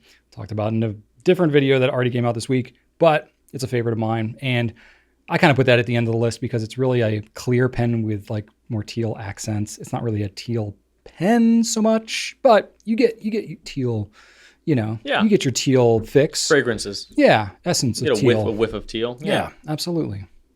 What about you, Drew? No, I'm same. Yeah, Like your notes are like echoing mine. The Quebeco iguana blue and then tourmaline popped into my head instantly. Awesome. The anodized teal, like So good. it does right? glow. You're right. Like there's something like ethereal about it. There's like this soft like vibrance. I don't know. It's stunning. It's beautiful. I don't own either of them, and I'm upset about it now. So thank you for that. They're both still available. I actually have a tourmaline in my office that's just like sitting around for like a giveaway or something like that, and it's not inventoried or anything. It's just, it's just sitting there like, oh, good. It is inventoried as a giveaway, but whatever. Well, we don't know. That's all right. We'll see. Drew's going to make that pen disappear. That's not. No. I've got enough. I've got too many all-stars as is. I don't know what you're talking about. I don't think that's a thing. All right, that's what we got for the Q&As this week. So definitely you can ask us questions on YouTube. You can ask us pencast@gouletpens.com. You can shoot us an email, especially if you're an audio listener. We do look at that from time to time. We do. That's what I got for this week. And then, you got some 84 facts? Well, and then we'll do a pen battle? Before we battle, Brian, I want to unify us together since we're both 84 kids. We're not going to be against each other. I mean, we are. We will. It's going to be nasty. Okay. It's going to be awful. We're going to get scrappy? Absolutely. All right. No, not really. But anyway, I do have some more movie facts. So this is going to finish off the 84 Sweet. nuggets today. 84 movies are just fantastic. It is widely believed that 1984 is one of the best years in cinema, and I think 93 is one of the top ones as well, which is also a contender, if not better than 84. I'll accept that. It's in the running for sure. But like going through the months here in 1984, in February you entered the year more or less with Footloose, which everybody loves. Also, the Kenny Loggins Footloose, was literally it's in the song. Everybody loves Footloose. Is that in the song? Everybody gets Footloose. Yeah, I'm terrible with lyrics. And then after February came March, and with Splash, which was Tom Hanks's breakout role. That role was originally offered to David Morse, who was in The Rock, tall blonde guy. He played George Washington in the John Adams series. But he shut it down, and old Tom Hanks took it and ran with it, and he's had a pretty solid career ever since. Yeah, I think I've heard of him. Yeah. And then moving on down the line here, in the month of May, you could go to the theater and see either Indiana Jones and the Temple of Doom or 16 Candles, which was John Hughes' directorial debut. And if you're familiar with any good movie, you know who John Hughes is. You've got Ferris Bueller, you've got Breakfast Club, you've got Pretty in Pink. Like he did very 80s. Yeah, he was in Home Alone. Like he's a fantastic. And he started here in 1984 with 16 Candles. Wow. And after May, you've got June, and in June, Brian, you could go to the marquee at the theater and you would see Gremlins, you would see Ghostbusters, and you would see Karate Kid. Wow. What a time. All which spawned multi-sequel franchises, I must say. Yeah. And that's not even including... Gremlins, of course, being the most notable of the bunch. Well, Gremlins just had one sequel, but, still spawned sequels. And then this was before everything needed a sequel, by the way. Like, nowadays everything gets a sequel, everything gets a franchise. They don't even approach a movie without saying, "Oh, what about sequels?" Everybody's more, creationally bankrupt. Yep. And then in let's see, we'll move down into September. Amadeus came out, which won Best Picture, which I think Ghostbusters should have won Best Picture personally. Well, and then in October, you had The Terminator, the first Terminator film, also spawned a massive franchise. This is a strong list, I gotta say. It certainly is. And, so Arnold got his break, mostly in The Terminator. He had done Conan before that. Yeah. But Terminator was really when he turned it up. He was in Predator too, right? Predator came after later? 84. Okay, yeah. And then, let's see. Who else was in Terminator, right? There were other people, but I don't know. Are you doing this to troll me? I don't. Michael actually. Biehn, Brian. Oh, yes. Sorry. I forget about him a lot. Golly, you're the worst. He's in a lot of movies that I forget. Michael Biehn. His role in those movies. Get out of here. Respect Michael Biehn. All right, and then November, you had Nightmare on Elm Street, also spawned a bunch of sequels as well, as we know that. And then finally closing it out with December, Beverly Hills Cop also spawned a bunch of sequels, and the first the Dune film, which it's got its fans, but wow. Never Ending Story was in there as well. Purple Rain was in there. Had a bunch of Never Ending good stuff. Story. Police Academy was up in there. Red Dawn was there. Conan the Destroyer, which was the second Conan film, was there. Romancing the Stone. Yeah, a lot of more and more and more. Wow. I think Val Kilmer's Top Secret might have been there. I don't know. A bunch more. Yeah, I could keep on going, but that's where I'll leave it. 1984, greatest year ever. I mean, we came out of 1984, so also there's that too. Anyway, all right, you ready for a pen battle, Drew? Put your dukes up. All right, let's dookie. No, no, not that. No, not that. All right. We've got the TWSBI Eco versus the LAMY Safari. Okay. And we don't know what we're gonna do. Well, so we debate about this. We're like, how much should we prepare for this? not at all. And we were like, well, let's just try winging it. Yeah. You probably wanted to prepare, didn't you? I definitely wanted to prepare. No, but not me. I've had so much going on. I'm like, yeah, I really don't have time to prepare anyway. Nice. So we're gonna wing it. All right. So But I'm gonna flip to see if you get Safari or Eco to defend. Okay. All right. What do you want the Eco to be? Heads or tails? Blah blah blah blah blah. Heads. All right. There you go. Oh, there you go. Heads. You are defending the Eco, my I'm friend. defending the Eco. And I am destroying the Eco No, you're with the not. LAMY You're not Safari. gonna destroy anything. What do you think is the best thing going for the Eco, Brian? The TWSBI Eco. Well, I'm not going to talk about just the Eco in general. Oh, I'm going to my. talk specifically about why the Eco is better than the Safari. Well, please because do. This is a battle. Please do. And I'm going to go straight for the crotch. Sounds like you're just trying to bide for time because you have no idea. No, ink capacity. Ink capacity. Okay, is that something you like? The ink capacity on the Eco wipes the floor of the LAMY Safaris. Well, in The my Safari, it doesn't even come if you with a converter.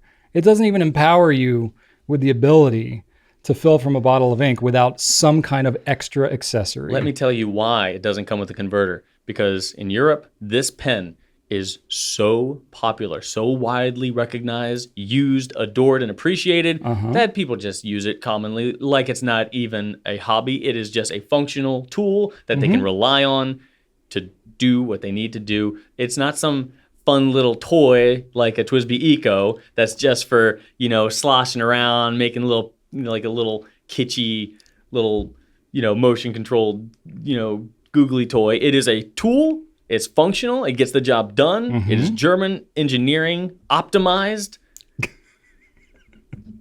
Safari. You're just throwing words out now. Synergy. Optimized. Optimized for what? What are you talking about? Synergy. Synergy. That's right. Synergy. Okay.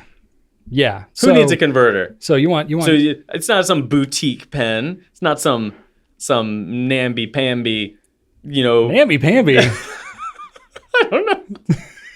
This just feels like trash talking now. I'm sticking to the facts. All right. I'm sticking to the facts All here. right, bring your facts. So I'm guessing you have easily affordable, nibs that can be replaced easily under $15, right? Well, No, it's not all about that. you don't. Okay, all right. Well, that's something. So can you replace the nibs, or do you need to buy a nib for another different pen, and then waste a grip section, throw that away, create waste for the planet Earth?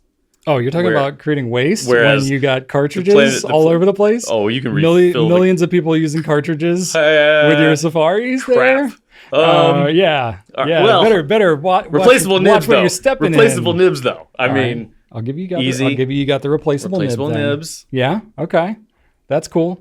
But if the pen's affordable enough, you can just buy multiple pens and then you have extra pens. Okay. So How many different colors of Eco are widely available, or is it just not as many as the Safari? like a zillion? I Not don't currently. There have been, but they go away. know. Oh, there's Just quite a few Ecos, my friend. All right, which one has more colors? Eco. We're or gonna the have to look this Safari? one up All right. because neither of us can recall. Yeah, I'm not. Because both of these. I'm not do super have, confident on this one. Yeah, I don't think you're gonna win this argument. All right, TWSBI Eco. Now, are you including the Eco T in here? Well, it depends on. I think you can. You can have the Eco T. Let's be real. It's basically the same Yeah, pen. it is basically a the same slightly different shaped. You know what the Eco T is, Brian? What is It's the Eco? It's the Eco trying to be more like the Safari. Yeah. With that molded grip section. Is it now? It saw the Safari and it was like, oh man, I wish one day I could be like that.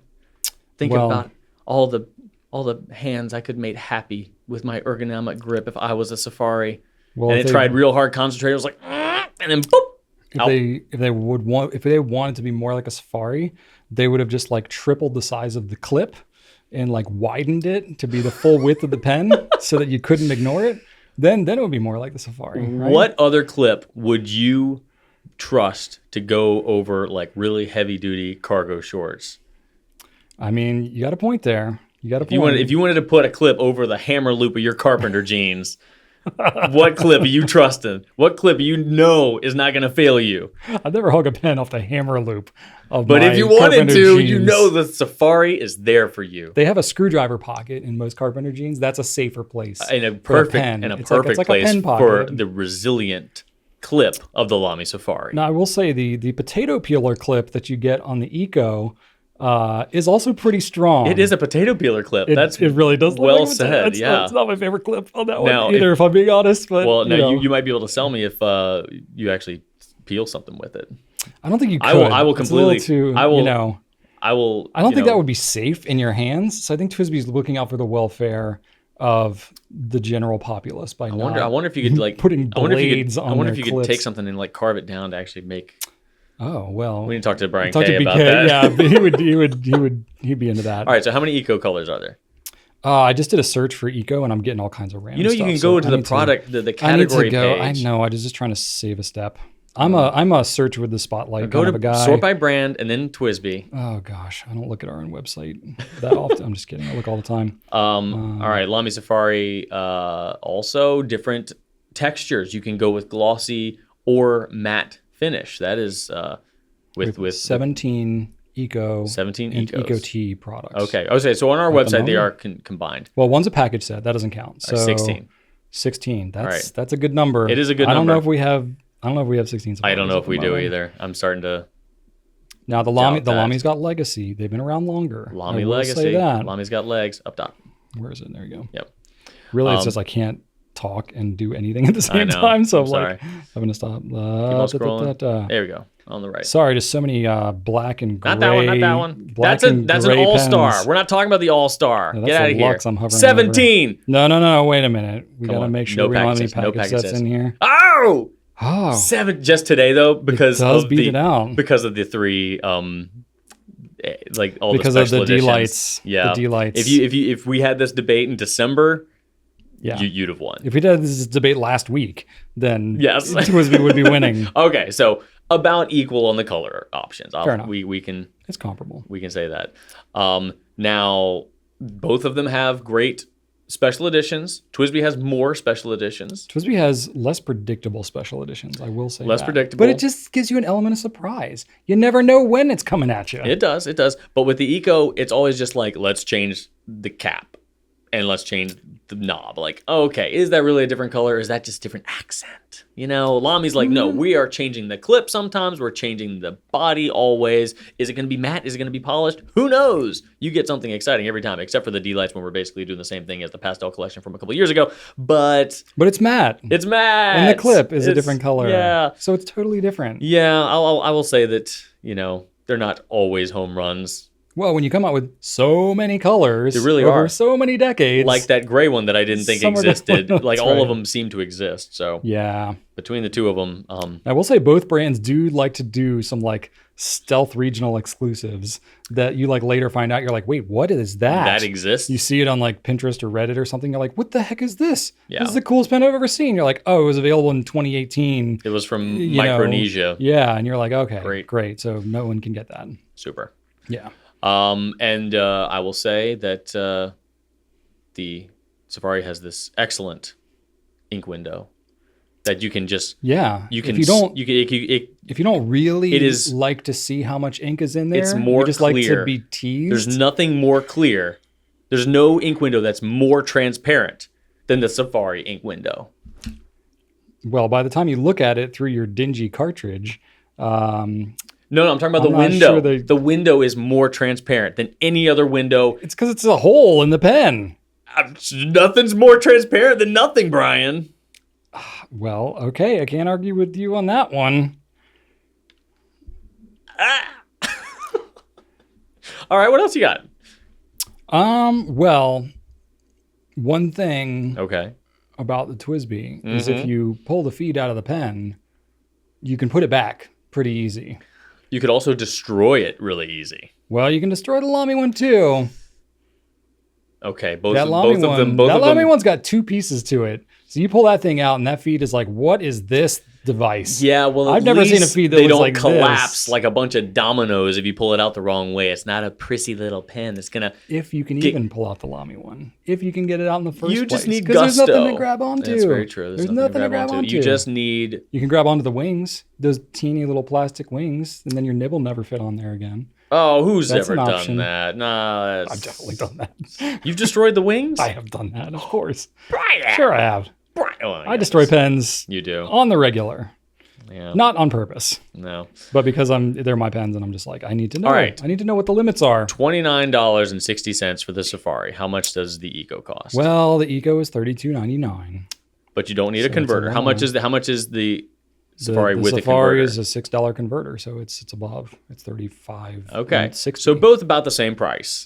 You know, if you mean by about the same price that the Safari is more expensive, then The yes, Safari is you'd be not right. more expensive. We're adding in another feature. If you want to be able to have the same functionality, then it would be not the same because the Eco can't take a cartridge, No, but the LAMY also can only take LAMY cartridges. it can. So Yes, you but I will get say the a LAMY massive cartridge 8 colors, itself, maybe? the LAMY cartridge itself is one of the most resilient cartridges out there as far as refilling, because the tip of the LAMY cartridge is like a solid plastic, not like the kind of soft. little ball thing. No, like or most the- cartridges are that like soft, kind of squishy, very not transparent Yeah.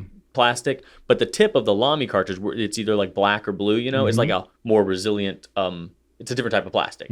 So if you are a cartridge refiller, inserting it in and out over time, less likely to wear it down.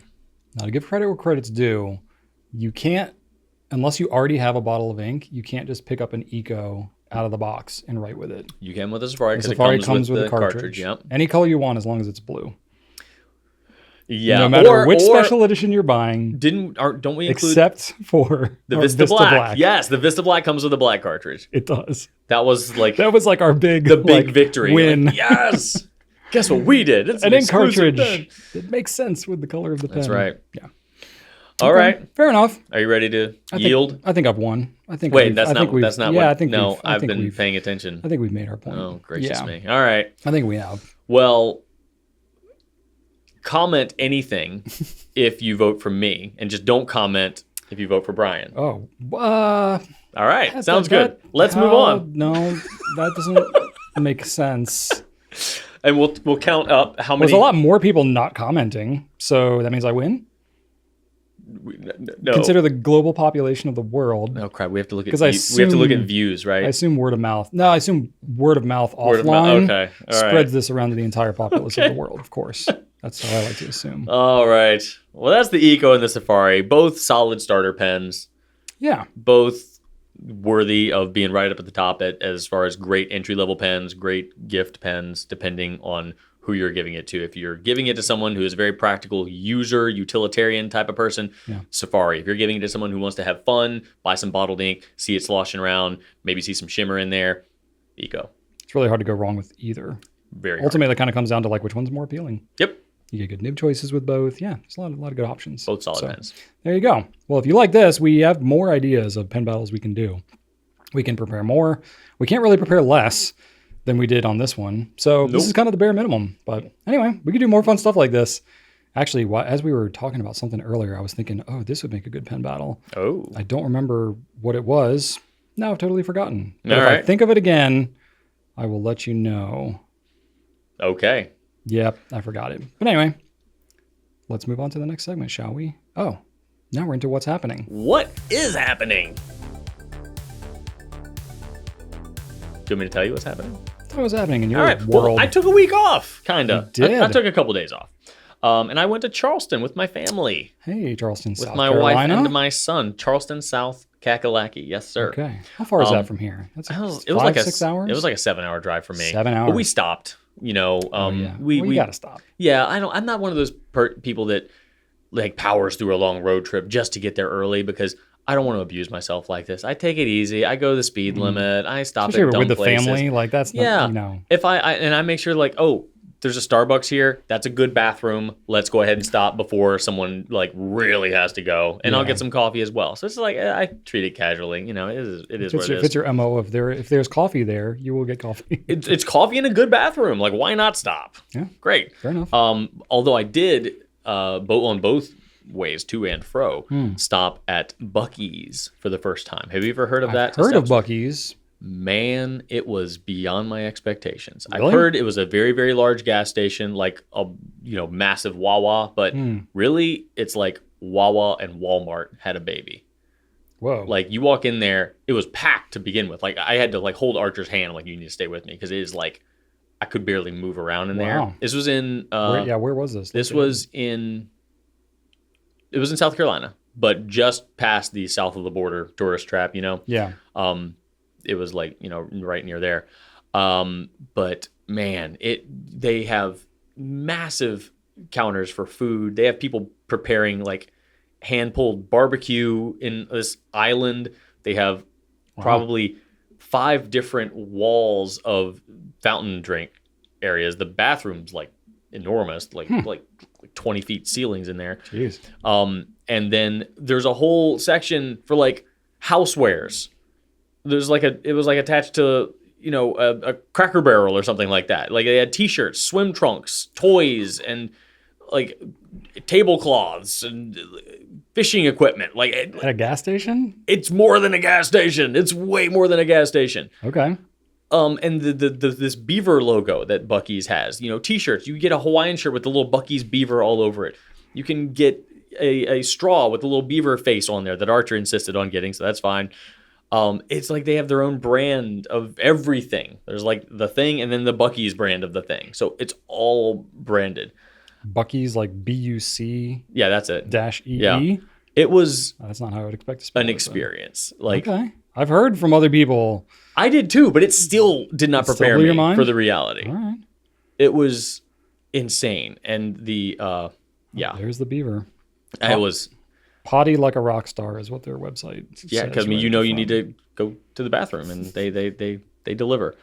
It was nuts. It was absolutely nuts. On my second trip, I got a sausage on a stick, which was a gigantic sausage wrapped in a tortilla. And I don't hate that. Neither did I. It was quite delicious. Wow. It was just something else. But anyway, that happened. When we got to South Carolina, we stayed in the same hotel that you and I and a couple coworkers had stayed at when we went down there for like a tech conference, years ago. I loved the hotel so much. I wanted to revisit there in a more casual setting. So we stayed there. We got to go to the market that was on Market Street that was closed every time when we were there for business. Yeah. We got out and it was already shut down. So we did get to go down there. I knew Shannon would really like it. She definitely did. Crafty stuff. There was most of it was outdoors, but there were some indoor parts. That was a ton of fun. We only spent 1 full day there and then 2 half days. So it was a quick trip, long drive, quick trip. Kind of left me a little tired, but overall still really good. Good seafood restaurants. We went back to the restaurant that we had gone with you, Hank's Seafood, which was fantastic. And then we went to this other place called Fleet Landing that was on the water. It was dark, so we couldn't see the water super well, but it was inside of an old like naval storehouse. So concrete ceiling and everything like that, like big concrete beams across, very cool setting and delicious seafood. So we ate a lot of seafood and then just walked around. It was really cool because where we stayed, we didn't have to touch the car. Everything was within walking distance, and we just kind of explored, went into some stores, restaurants, just got snacks. And one time while we were exploring, we come to this, everything looks very, southern, bright, colorful, colonial sort of vibe. And I didn't see a single McDonald's, didn't see a single chain restaurant. I saw one Subway. That was it. Other than that, no chains. I don't know how they did that. So it was a surprise when we walk up to this very big kind of, ornate looking building and noticed that it was a Target, and it looked like every other building, just like kind of done up in that same style. Did not look like a box. And Shannon just lost her mind. She was like, oh my God, it's a Target. I was like, honey, are you? She just thought it was the most hilarious and amazing thing. She's like, we got to go in. I'm like, it's a Target. It's going to look the same. But we walked in and she likes Target a lot. Rachel's a big fan herself. Yeah. She loves a Target. So when we saw that, she had to go in. It was a whole thing, but that was just hilarious because she got so excited seeing a Target that was kind of in disguise in its natural habitat. It was disguised as a Charleston building. Oh man. And then Archer just was obsessed with the palm trees. He called them their palmettos, but he just loved seeing those trees. And he said, I'm going to hug everyone I see. And he hugged so many trees. He just thought they all needed to be hugged. So he hugged. Wow. He counted them. I think he was like above 30 different trees. So I was like, all right, that's fine. Just don't put your mouth on them, please. Yeah. That's weird. But overall, it was a nice trip. We on the last day, we went to the aquarium and then, just kind of drove home after that. Nice. But we hadn't gone on a family overnight trip since early 2021. So it had been quite a while for us. Yeah. So we would have stayed longer, but lodging is just so expensive. Like, everything's so kind of expensive. crazy. Yeah. So that was great. This past weekend, I watched a UFC event with my brother, and it was an amazing night. This guy he was the title holder for the UFC's middleweight division, all right? Okay. And doing a great job. His name's Israel Adesanya. He's a African guy that grew up in New Zealand, and he had a kickboxing career before he transitioned to MMA. Okay. And he was great in kickboxing, except this one Brazilian named Alex Pereira had his number, beat him twice. So in the kickboxing world. In the kickboxing world. He comes over to MMA, does a great job, gets the title, undefeated pretty much. And then the other guy came over The other guy came over. It's like a bully that like beats you up and you move to a new school. Yeah. And then the bully like moved to the same school. Yeah. And so he gets a couple victories, and of course everybody's like, oh, well, now he needs to fight the champ. He does. Takes his belt away from him, beats him. It was like the most depressing thing. I mean, kudos to him. He's a good guy, but it was just like that's disheartening. That poor guy. Like he can't get away from him. It's like he's like a vengeful spirit following him around, literally attacking him. Wow. But then because he was the champ for so long, he got an immediate rematch, which sometimes happens. So we're watching the rematch, and it's looking a lot like the first fight, and. Was this like in the same weekend here you're talking about? Like an no. Like, this was. So he lost the belt a while ago. Yeah, he lost the belt a while ago. The rematch is the one that immediately followed the match. Gotcha. They didn't have another fight in between. Gotcha. Okay. So he's up against the cage, just covering up, and the other guy's just wailing on him. And we're like, oh god, well, he had his time. Looked like and it's over. His time has passed. And out of nowhere, he just throws a right hook, clocks him. Like, and he's just getting beat on. He's got his arms up, just like wail. He's taking knees, and then just breaks right out of the onslaught, nails him in the head, follows up with another punch, and he is out cold. Oh. And my brother and I just lost it. Like that sort of thing happening. Like, and so he was obviously very happy. I'm sure. He gets on the mic. He's like, I wish everybody could feel just how happy I feel right now. Like it was a huge deal for him. Like, wow. I can't imagine how depressed he would have been if this guy just like beat him twice over here, beat him twice over there. But he got it back, and we just lost it. Like that's why I love that sport so much, because you can't be watching basketball and have one team up at 40 points and then one team at 10 points, and then the 10-point team just automatically win against the 40 point. That can't happen. Yeah, swings like that don't happen. But in this, and I'm on the edge of my seat at all times, and then when it does happen. Oh my God, that rush is just amazing. So we just lost it. It was an awesome night. Wow. So did you hear that the company that owns the UFC bought the WWE? No. They own both now. Like it's a company called Endeavor. I think I heard something about Sold it that. for, it was like $9 billion or something like that. Yeah. Which Vince McMahon, the guy who owns the WWE, bought it from his dad in like the early 80s for $1 million. Yeah. He's like a multi-billionaire now, right? Yeah. Yeah. Like 1 million to like 9 billion. How insane is that? That's pretty crazy. That's crazy for wrestling. So anyway, that's the thing now. Wow. And then Easter Sunday. I'm surprised they allowed that to happen. That's like. Well, they're not really like a monopoly. Like there's they're not. One sports entertainment and one is actual competition. One is a scripted show. What are we talking about? WWE is a scripted show. What? Oh, I'm sorry. What? Oh no. It's not real? Oh no. oh god. No, it's obvious. Yeah, but I do wish that the UFC would adopt some like cooler entrances. That's one thing that I think would be awesome. They just walk out. It's all boring. They get music, but that's it. I want cool costumes and some pyro and stuff like maybe. Well, that's what scripted. I know. It's so fun. I like the pageantry of it. It is pageantry. Yeah. I've been paying a lot more attention to wrestling recently. It's been popping up on my Instagram a lot. Yeah. Like I haven't really watched it, but I'm like kind of curious. So I'm like clicking on some things. I'm like, oh boy, am I going back? You watch a lot of UFC stuff, so I would think you're in like not that far away. Probably not. Of a target demographic, you know. But Easter Sunday happened. We took my son to my grandmother's. He got to be the only kid hunting for Easter eggs because he's the only kid in the family. So my grandmother cleaning up. My grandmother put like 70 eggs together. Oh my gosh. And she's just in a little condo. So we just go back behind the condo complex. She's backed up against the wood. So there's some like trees and bushes back there. So we just did the best we could. Go behind the tree and there's like 30 eggs. Pretty much. Like we had to get creative. Like my brother like took the egg apart, clipped one to the top of like a leaf that was hanging that Archer couldn't get to at all, but he got a stick and was like trying to pinata the thing. So yeah, we got pretty creative, but yeah, he gets it all. Oh, and then we went over our friend's house, and they hid eggs for Archer and then some other kids that came over as well. So he got a double egg hunt. So that was fun. Always delightful to see family and friends all in one day. Yeah. Exhausting for me, but of course, still nice. Yeah, still nice.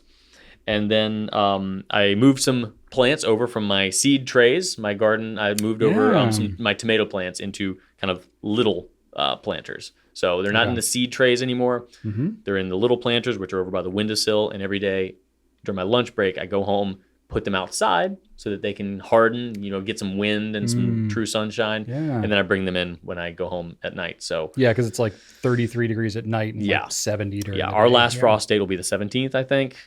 So maybe after that I'll leave them out longer, but frost can still sneak up on you in Virginia. You can't trust it. It's kind of crazy around here. Yeah.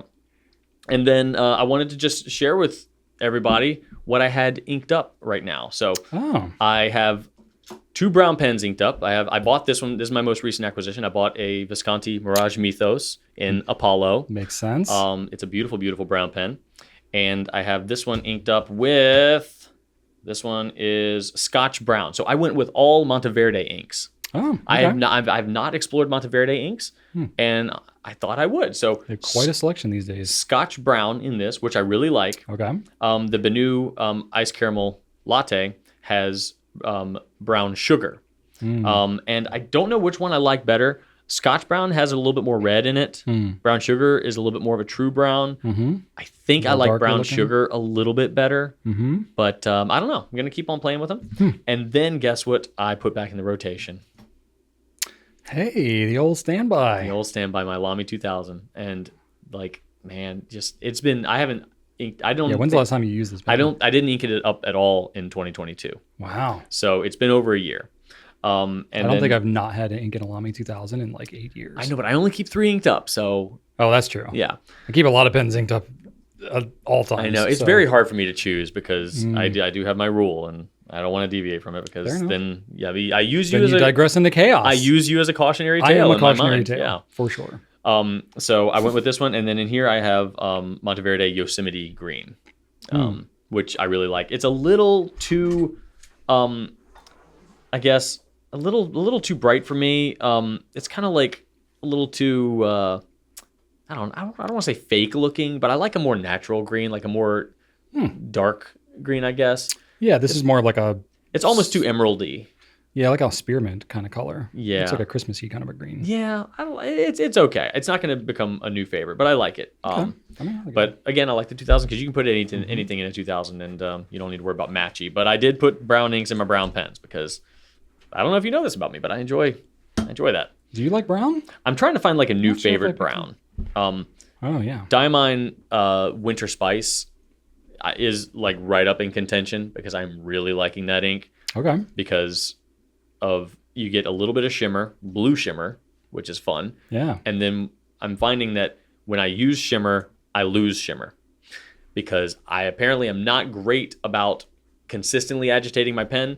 So my first experiences, over the first couple days are very shimmery. Yeah. And then it because of gravity, it's pointing down. So all the stuff that settles goes out first. Yeah. So unless you're constantly agitating, the first half of the converter is going to be very shimmery, and the last half is going to have like none at all. Huh. But with winter spice, diamine winter spice, it still has a green sheen to it. So once you exhaust that beautiful blue shimmer, you're still left with a fun green sheen. So it's still an added bonus fun ink. That's fun. It is fun. Yeah, it's It's neat. a fun ink. I like that. Yeah. What is cool. new with you, Brian, though? Well, I was on spring break as well. Hey. I took the whole week off, and I took it off hard. Like, I think I had checked in on a couple things here and there, but I like really unplugged because it's not often I do that. No, it is not. Because that's difficult for Rachel and I to be truly off. But It is generally one of you has to get like deathly ill for that to happen. well, Rachel was ill over this, so we had the time off planned anyway. Ellie was sick the prior week, so we were like, all right, one of Did us you is catch what probably Ellie gonna get had? sick. I think so. Yeah. Which, we COVID tested all that stuff. It wasn't any of that strep test. It wasn't any of that, but it was just like hard cold. Yeah. With like some nasty throat soreness and stuff Ugh, like that. Fun. So no fever or anything, thankfully for her. But anyway, but still, she was able to rest and recover while we were visiting with family. But she had no like specific work obligations to have to do. Good. Which is always better than being sick when there's a lot of work obligations to do. Definitely. So that was nice being able to unplug, and we visited Rachel's family. They live about 2 hours north of where we are.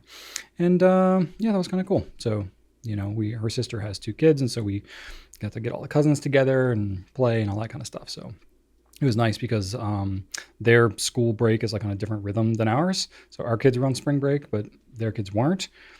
So there wasn't like 4 kids around all the time for like 5 straight days.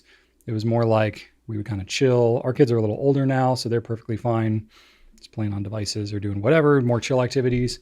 And then they get together with their cousins and all havoc is, crazy for a couple hours. And then you kind of have dinner, wind down, go to bed, that kind of a thing. And then it's back to normal. So I'm like, I'm really digging the slightly older kid vibes, the not like So running around chasing toddlers. Were all day. dinners like for everybody? Yeah, we had like every dinner together Oh for my all of us. God, It was that's like a 10, lot of 10 food. of us Who did all the through cooking?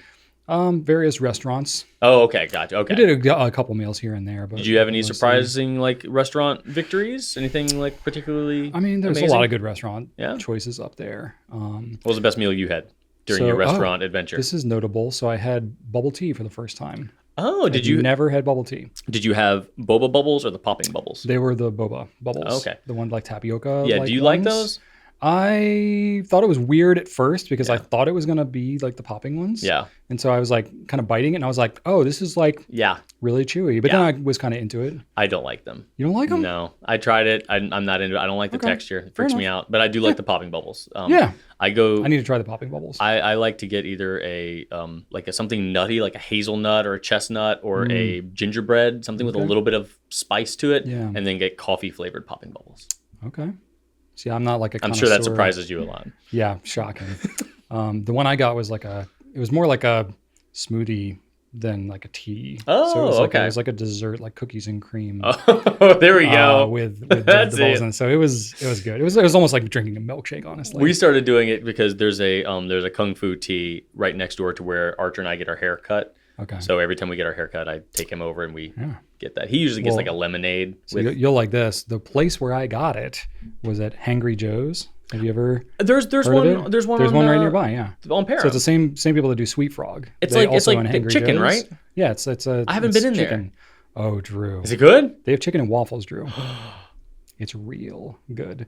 Their chicken sandwich is absurd. Is it spicy? Because they have various levels of spice that you can get to whatever you want. Oh. Yeah. Oh, you're so going to be into this restaurant. Okay, Drew. we've got a half day off on Friday. I'm going to go to Hangry Joe's Go to on Hangry Friday. Joe's. You're going to like it. Oh, man.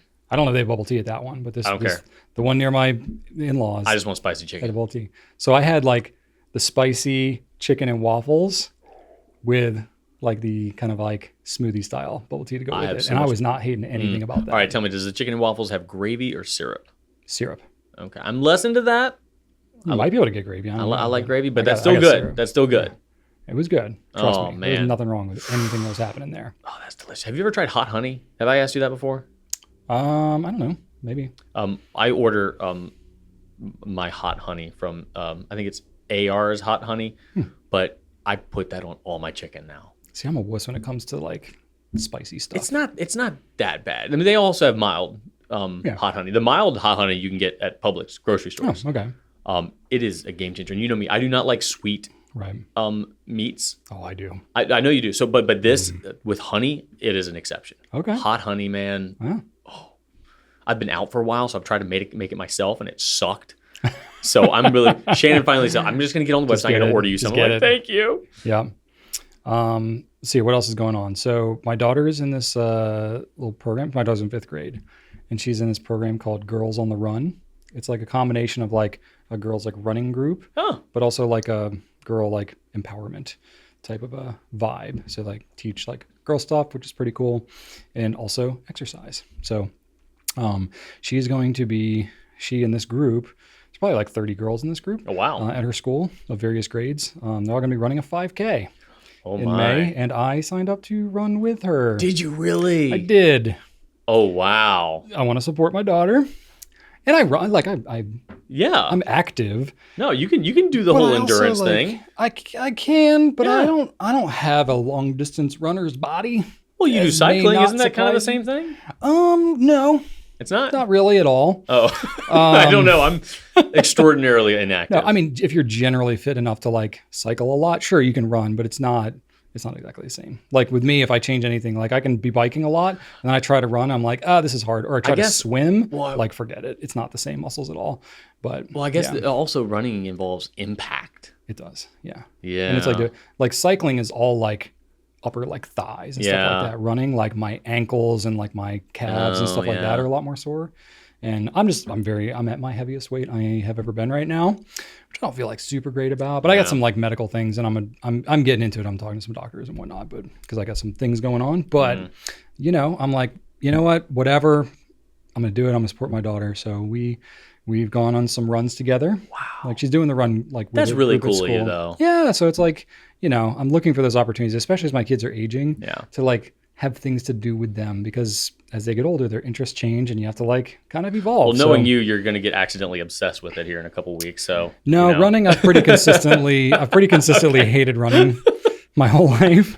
I just don't have a runner's body. I'm very disproportionate. Like my torso is super short. Yeah. My legs and arms are super long. I thought about that a little while ago. Like when you said like, I'm sitting on these to, keep up to Drew. He and I are about the same height, so it's not like I'm taller than him. He's just short torso. Yeah. If I take out my little booster stuff here.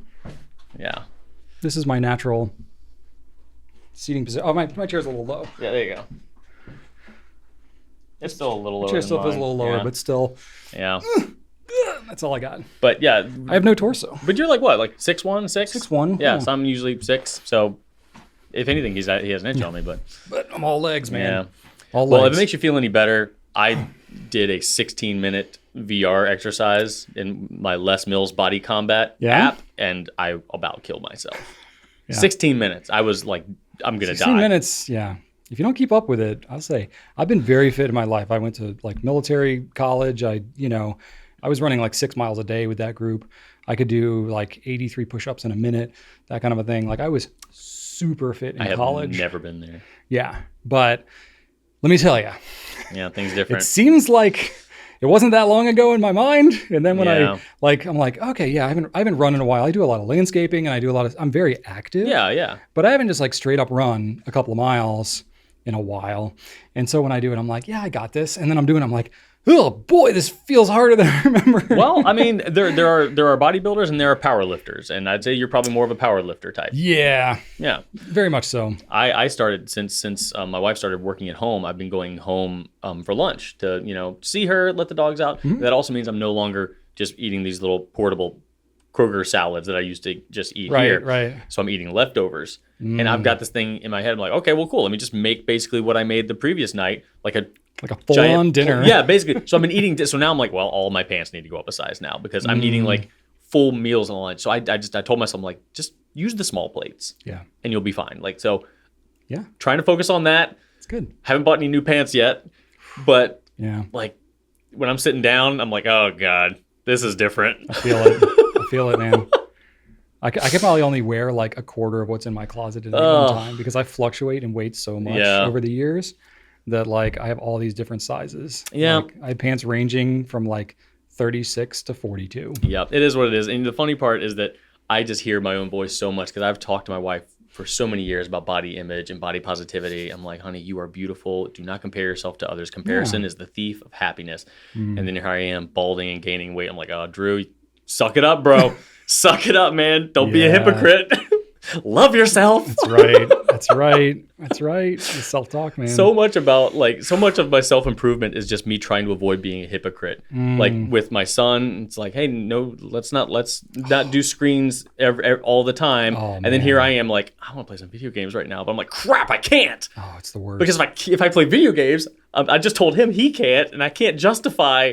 So I'm like, well, I guess I'm not playing video games either. Dang it. But it's good. It's good. Like I shouldn't be doing that. There are other things I need to be doing, but it's not because I'm actually doing discipline. It's just avoiding hypocrisy. Right. I mean, either way, you're ending up at a good place, but still, it's less fulfilling. With kids especially, it just like holds up a mirror to all of Yes. your own crap. Oh, 100%. You know, because you're like, you know, whether I'm like telling my kids about like their dietary stuff or whatever, you know, like, oh, let's not have a soda at dinner. And then I'm like, damn it. Exactly. I really wanted to grab a Fresca. Yes. You know, it's like, I guess I'll have water again, you know. Oh, man. It's tough, man. It's tough. Yeah. It's tough. But hey, we're doing it, you know. So like we went on a couple of runs. We had one day where her and I did like a run/hike together, which was kind of cool because like her parents are in like suburbia craziness up in Northern Virginia. Oh boy.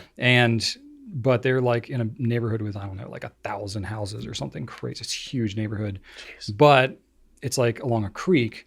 So we like drove down to like this other corner of the neighborhood and then like hiked basically like in between these houses and got to the creek. And there's like a trail to run. So it's like, really awesome. We're in like super suburban territory, but we were completely in the woods and all that. And I was just like, this is what I'm talking about. That is awesome. That was fun. So we did like 2 miles together. Wow. Like run, jog. It was mostly jog. But then... How much is a 5K? Like 5K is like 3 miles. 3 miles? Okay. Yeah, about that. I've never actually run a 5K. I've never ran, like officially like in a race type thing. No, I've never run anything. I've definitely run that amount before, but not in like official capacity. Anyway, so we did that. And then later that same day, we went to Bull Run Park, which is up in Northern Virginia. Bull Run is like a famous like Civil War like battlefield type area, but they have these flowers called bluebells that bloom every spring. I know bluebells. It's only for like a couple of weeks or whatever. And like literally Rachel's mother, they lived in that area for like 35 years, has never gone to see them in bloom. Oh yeah, they're beautiful. So it was like a bucket list item for her. They're one of the most uniquely shaped flowers. Yeah, I took some pictures and so I'll share it. But it's literally like I can't really identify flowers, but bluebells are like, oh well, obviously. It's pretty obvious. They look like bluebells. Yeah. But we went and did like a whole bluebell hike. It was like a 2-mile hike and it was like longer than we realized. And Ellie and I had just went for a run that morning. I was like, I got to plan this a little better. We were pretty tired by the end of it. Oof. But it was like 75 degrees, not a cloud in the sky, like perfect weather. Rachel didn't feel great, so she stayed back. But like with, you know, her parents and then my kids and all that, I was like, this is pretty perfect. That's awesome. So that was really cool to get to do that. And then the other thing, this was like, we were originally talking about like, okay, this is spring break. We should try to do like something more memorable with the kids. So I was like, we're going to be in the DC area. Maybe I should like take them to the Smithsonian, like do some museums. Well, it was also like the busiest time. Everybody else is on spring break. Everybody else is on spring break. And Rachel wasn't feeling great. So I was like, I'm not taking the kids into the city myself. And they were like kind of into it, but not really. So I was like, okay, forget that. So I was like, what else could we do? So I've been talking with my brother-in-law. This is going to be a whole thing because, you know, we talk about being serial hobbyists. So I basically started another hobby over spring break with a loose justification of my kids being into it. So my brother-in-law did a lot of RC car racing when he was in high school. We've talked and tangentially he's like, we've about talked that. a little bit here and there. I've seen a spark in your eyes about this. Well, okay, I was a kid and I wanted an RC car, but like back in the 90s, it was like, okay, you have this nickel cadmium battery you charge for 4 hours and you drive it for 10 minutes and that's all you get. Because we had a Pencast listener saying like, oh, well, while I'm listening to the Pencast, I'm working on my RC car. And you made a comment like, yeah, those are really cool. Yeah, well, Oh, we got one. you got one. Yeah, I've been watching some YouTube videos and trying to educate myself a little bit. And I was like, oh, these look really cool. Yep.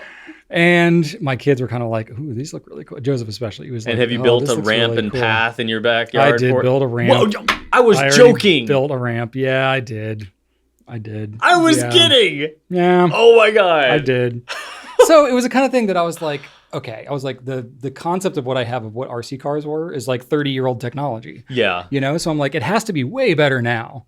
And I think especially since the pandemic happened, like RC cars have exploded in popularity. Yeah. So like the amount of content and other things and how to fix them, and it's like a super tinkerer kind of thing too. And I was just like, oh, insanely fast too. Yeah. Like almost like I see them driving. I'm like, how is somebody controlling this? Like when I see those drone races, I'm like, how is a human being reflexes like this acute? It's pretty cool. Wrap my head around it's pretty cool. There's my ramp that I built. It's a little ramp, but you know, I'll try and post some of this, but you know, I built a little ramp. So like, oh wow, that's some air right there. So what kind of wood is that, Brian? Is it's just some crappy wood. Yeah, it's like some 1/4-inch plywood that I could bend. Okay, all right. It was like a proof of concept kind of. You didn't like steam it and make a little jig to bend it. I built it in like an hour and a half. So no, it's pretty scrappy, but you know, no. So we got I originally was just like, okay, we had time on spring break, and I was like, I'm trying to get my kids to do more stuff outside. And I was like, this is something kind of cool we can do together. You get to tinker, get to teach them some stuff about electronics, get to teach them about, I mean, these RC cars, they have like transmissions and differentials, and like there's a lot of like engineering like you would have on an actual car.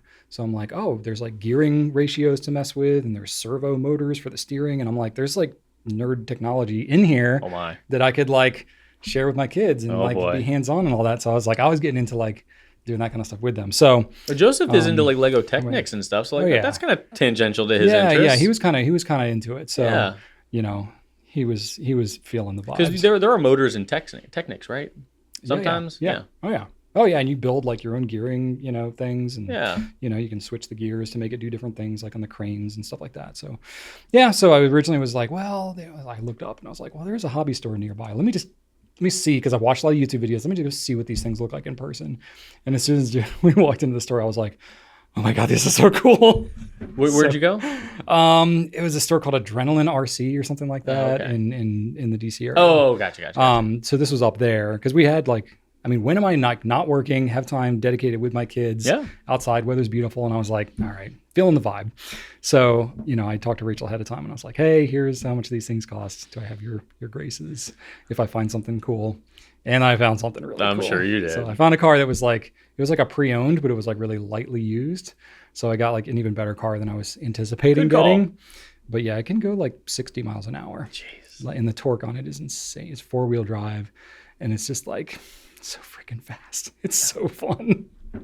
So I'm having an absolute blast. I'm basically like fulfilling a childhood fantasy of having like a proper RC car. Did you have like a really like commercially or like something you'd see on a commercial of cartoons in the 90s type of RC car when you were a kid? I had one that was like, it was like a track, so like tank track type of things. Oh, yeah. So it was like that kind of a thing, but it was fairly small. It was like maybe a foot, 14 inches long, maybe something like that. We had one called the Ricochet. It was like big, fat, like airy tires. Oh yeah. So when you'd run it into something, it'd flip over, but it could keep driving. You could drive upside down. I remember seeing commercials for that. We had that one. I don't remember which one I had. If I find it, I'll. And then I had one. I think that's one my brother had. But then I had one that the wheels started off kind of like narrow, and then when it gained up speed, it would like fold up. Yeah, they were like accordion sort of wheels. I remember seeing that. And then when the faster you went, the more they accordioned up and kind of got upright. But see, now they have like all replaceable parts.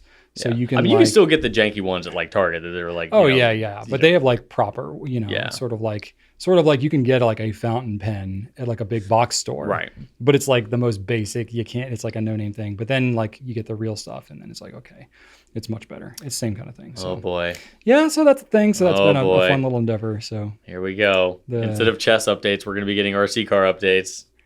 It's not going to be like a whole nerd out thing. It's going to be... this would be where you'd jump cut to like 3 Pencast from now. It's not going to be a whole nerd out thing. And then all of a sudden, like, well, I bought my 4th RC today. I have already bought some upgraded parts for it. See, you need to watch out. Like this can be edited. I bought some like aluminum drivetrains, and I like bought some like a different. Different gearing. Don't say something's not going to become a thing. You know better than that. It's so fun though. It's so fun. This is amazing. Yeah. I love it. But I didn't even realize, this is cool. There's a store in our local area called Hobby Town. Yeah, I've been there. They sell like trains and stuff. Yeah, they have tons of RC cars there. Lots of parts and stuff like that. I remember that. I've only been in there once. I remember seeing a lot of train stuff off on the left. Train stuff off to the left. They have all kinds of, they have like model rockets, and they have all kinds of I don't know what like I went in there for. I remember they puzzles. didn't have it. They have RC planes and cars and boats and all that type of stuff. Oh boy. It's a lot of fun. It's a cool store. So I took Joseph there because I already broke a part on the car, so we had to replace it and all that, and it's just a blast. So yeah, but anyway, that's a cool store. I'm glad you've been there. But can you take it like on your in the woods and on your trails? Oh yeah. Ah, nice. Oh yeah, that'll be fun. Because the tires on this thing are probably like 6 inches in diameter. Yeah, so nice. like it can like go from like gravel to grass to it goes everywhere. Can you put a camera on it? I could, yeah. Oh yeah, absolutely. Yeah, I'll have to mess around with that. You need to do like a video through your like trails. First person view. Yeah, trail video. cam. That'd be kind of cool. Yeah. Yeah. These GoPros have pretty solid image stabilization these days. I do have a GoPro Hero 4 Ooh. from a long time ago. Probably it was like one of the first ones that had stabilization as a feature. Yeah. No, now it's the like now super the, old now. Now the stabilization is like next level. I'm sure. Yeah. I'm sure. But anyway, I have a Traxxas Max in case anybody's curious. Traxxas. Yeah, someone will ask. Whatever that one is. Traxxas, very popular company, but anyway, cool car. And I'm gonna stop talking about that because it's a whole new thing. It is. Last thing, in our local area here, we have a Rockler store, which I went and checked out. Just opened up. It's a woodworking hobby store. Which they used to only have up in Northern Virginia, right? Well, they used to not have any in this area. Because remember you said they opened one like 6 months ago, maybe up there. Yeah, yeah. But they opened one in our city. Oh, they're yeah expanding. So I went from I took Joseph to the Lego like bricks and minifig store, and then we went to the Hobby Town, and then I went to Rockler, and I was like, this is like the best Saturday I've ever had. That's my area. That's where I live. Yep. So yeah, lots of fun stuff. Anyway, did you get anything at Rockler? Yeah. Various dust collection like adapters and nothing like super exciting. Just God. I need to connect like the box that I have my table router, because like it just spews wood chips everywhere. But I didn't have the hose connection that I needed to connect the like dust collection up to the top part of the fence. So I needed that, and it's like all specific sizes and super boring. I'm surprised you knew exactly what, like you just went in there casually, but you knew what size of dust collector you needed to get to be compatible to what you have. Yeah, I didn't know 100%, but I was pretty sure. Oh, okay. So that's very specific part. Yeah, it's the kind of thing like you just know after a while. Oh, okay. Because I bought like 3 other types that didn't fit. Oh. And so I know by process of elimination. Okay, that helps. Had I like planned it out better, I would have brought some of the parts with me to be sure. But I ended up buying the right thing anyway, so it all worked out. But. Do you have one of those table saws that have the where you can put a hot dog on it and it'll like not cut the hot dog? I don't have one of those. This is called a saw stop. I feel like you would. Yeah. Very safe woodworker. Yeah, I just I bought a different one. All right, well, don't cut your fingers off. I won't. Thank you. I treat all tools like they're going to kill me. Good. And thankfully, I've never had any serious injuries. But well done. Yeah, that's the thing. All tools are enemies. I mean, basically, yeah, you're dealing with like a giant spinning blade. Oh yeah. If it can cut wood, it can certainly cut your fingers. So yeah, gotta be careful. Gotta respect these things. Anyway, got a couple company updates, and then we can wrap this thing up. All right. Couple quick updates here. First one, I mean, this will already be happening probably by the time you see this, but we have a mental health half day for our company on Friday this week. And apparently I'm going to just... You're going to have some Hangry Joes. My mental health is going to be soothed by some spicy chicken. The hardest part for you is, do you get the chicken and waffles or get the chicken sandwich? Because they're both amazing. I love a chicken sandwich. Get the chicken sandwich first. Okay. Because you've had good chicken and waffles. And this won't be like the best chicken and waffles because it's a little more fast foodish, fast casual. Gotcha. But the chicken sandwich is gonna knock your socks off. I will be ready to lose my socks. The chicken is like so big. It's like you have to eat like an entire sandwich's worth of chicken before you get to the bun. Oh, I love that. Yeah. Kind of like the one at Toast. Yes. Like the one I got when Exactly. Oh yeah. But bigger. Yeah. Anyway, some big chicken. We do have 2 videos that we've put out that we wanted to bring to your attention. One is Drew did a Top Teal ink video, which is why our Top Teal inks are out of stock maybe. Yep. And then I have a video on the updated video on my top 3 daily carry pens, top 3/5, because I can't narrow down even my own 3. You want to know something about that Top Teal Links video? What's that? I hate it. What? I can't Why? I think I sound so annoying. I don't. Come on. It's just one of the. I'm sure you've had those where you've made a video and be like, well, that was dumb. Like, I don't know. I look at that thing, I'm like, man, Drew, shut up. Like, everybody is so nice in the comment, like, oh, Drew, you're being funny, you're being silly. I'm like, I can't. I'm like, this guy is annoying me. I mean, not everyone can be a winner, right? Like, oh man, I mean, no one said anything negative about it, but man, I watched it. You know, while I'm doing the YouTube upload, I'm like, oh god, I wish this guy would shut up. Oh man. Every now and then, usually I'm like, all right, it's fine, but every now and then I'm like, man, Drew is annoying. I'm like, so. Well, but luckily no one is saying that but me, which I appreciate. But like, not like, I mean, I could take it if anybody did decide it, because I mean, we all annoy ourselves at some point, right? For sure. Oh, definitely have videos I've made where I'm like, I don't ever want to watch that. It's one of those. It's one of those. I'm like, man, you're acting like a fool. Be quiet. Like, but it happens. It's silly, and I just wanted to talk about some teal inks, and you know, I tried to make it entertaining. But golly, people are very patient with me, and I appreciate it. Jump the shark a little bit on it. I don't know. Either way, people are ridiculously kind. So anyway, there you go. Watch it if you feel like it. Go check that out now. Now that you know it's Drew's least favorite video. Drew hates himself. Oh my gosh. All right. That's what we got for this week. We're going to wrap this thing up. Want to thank everybody for watching. Please leave us some feedback. Let us know how we're doing. Ask us questions. You can leave it in the comments here, Instagram, YouTube community post if we do that. Pencast at gouletpens.com. If you want to email, check out gouletpens.com for fountain pens, ink, paper, all that good stuff. Okay.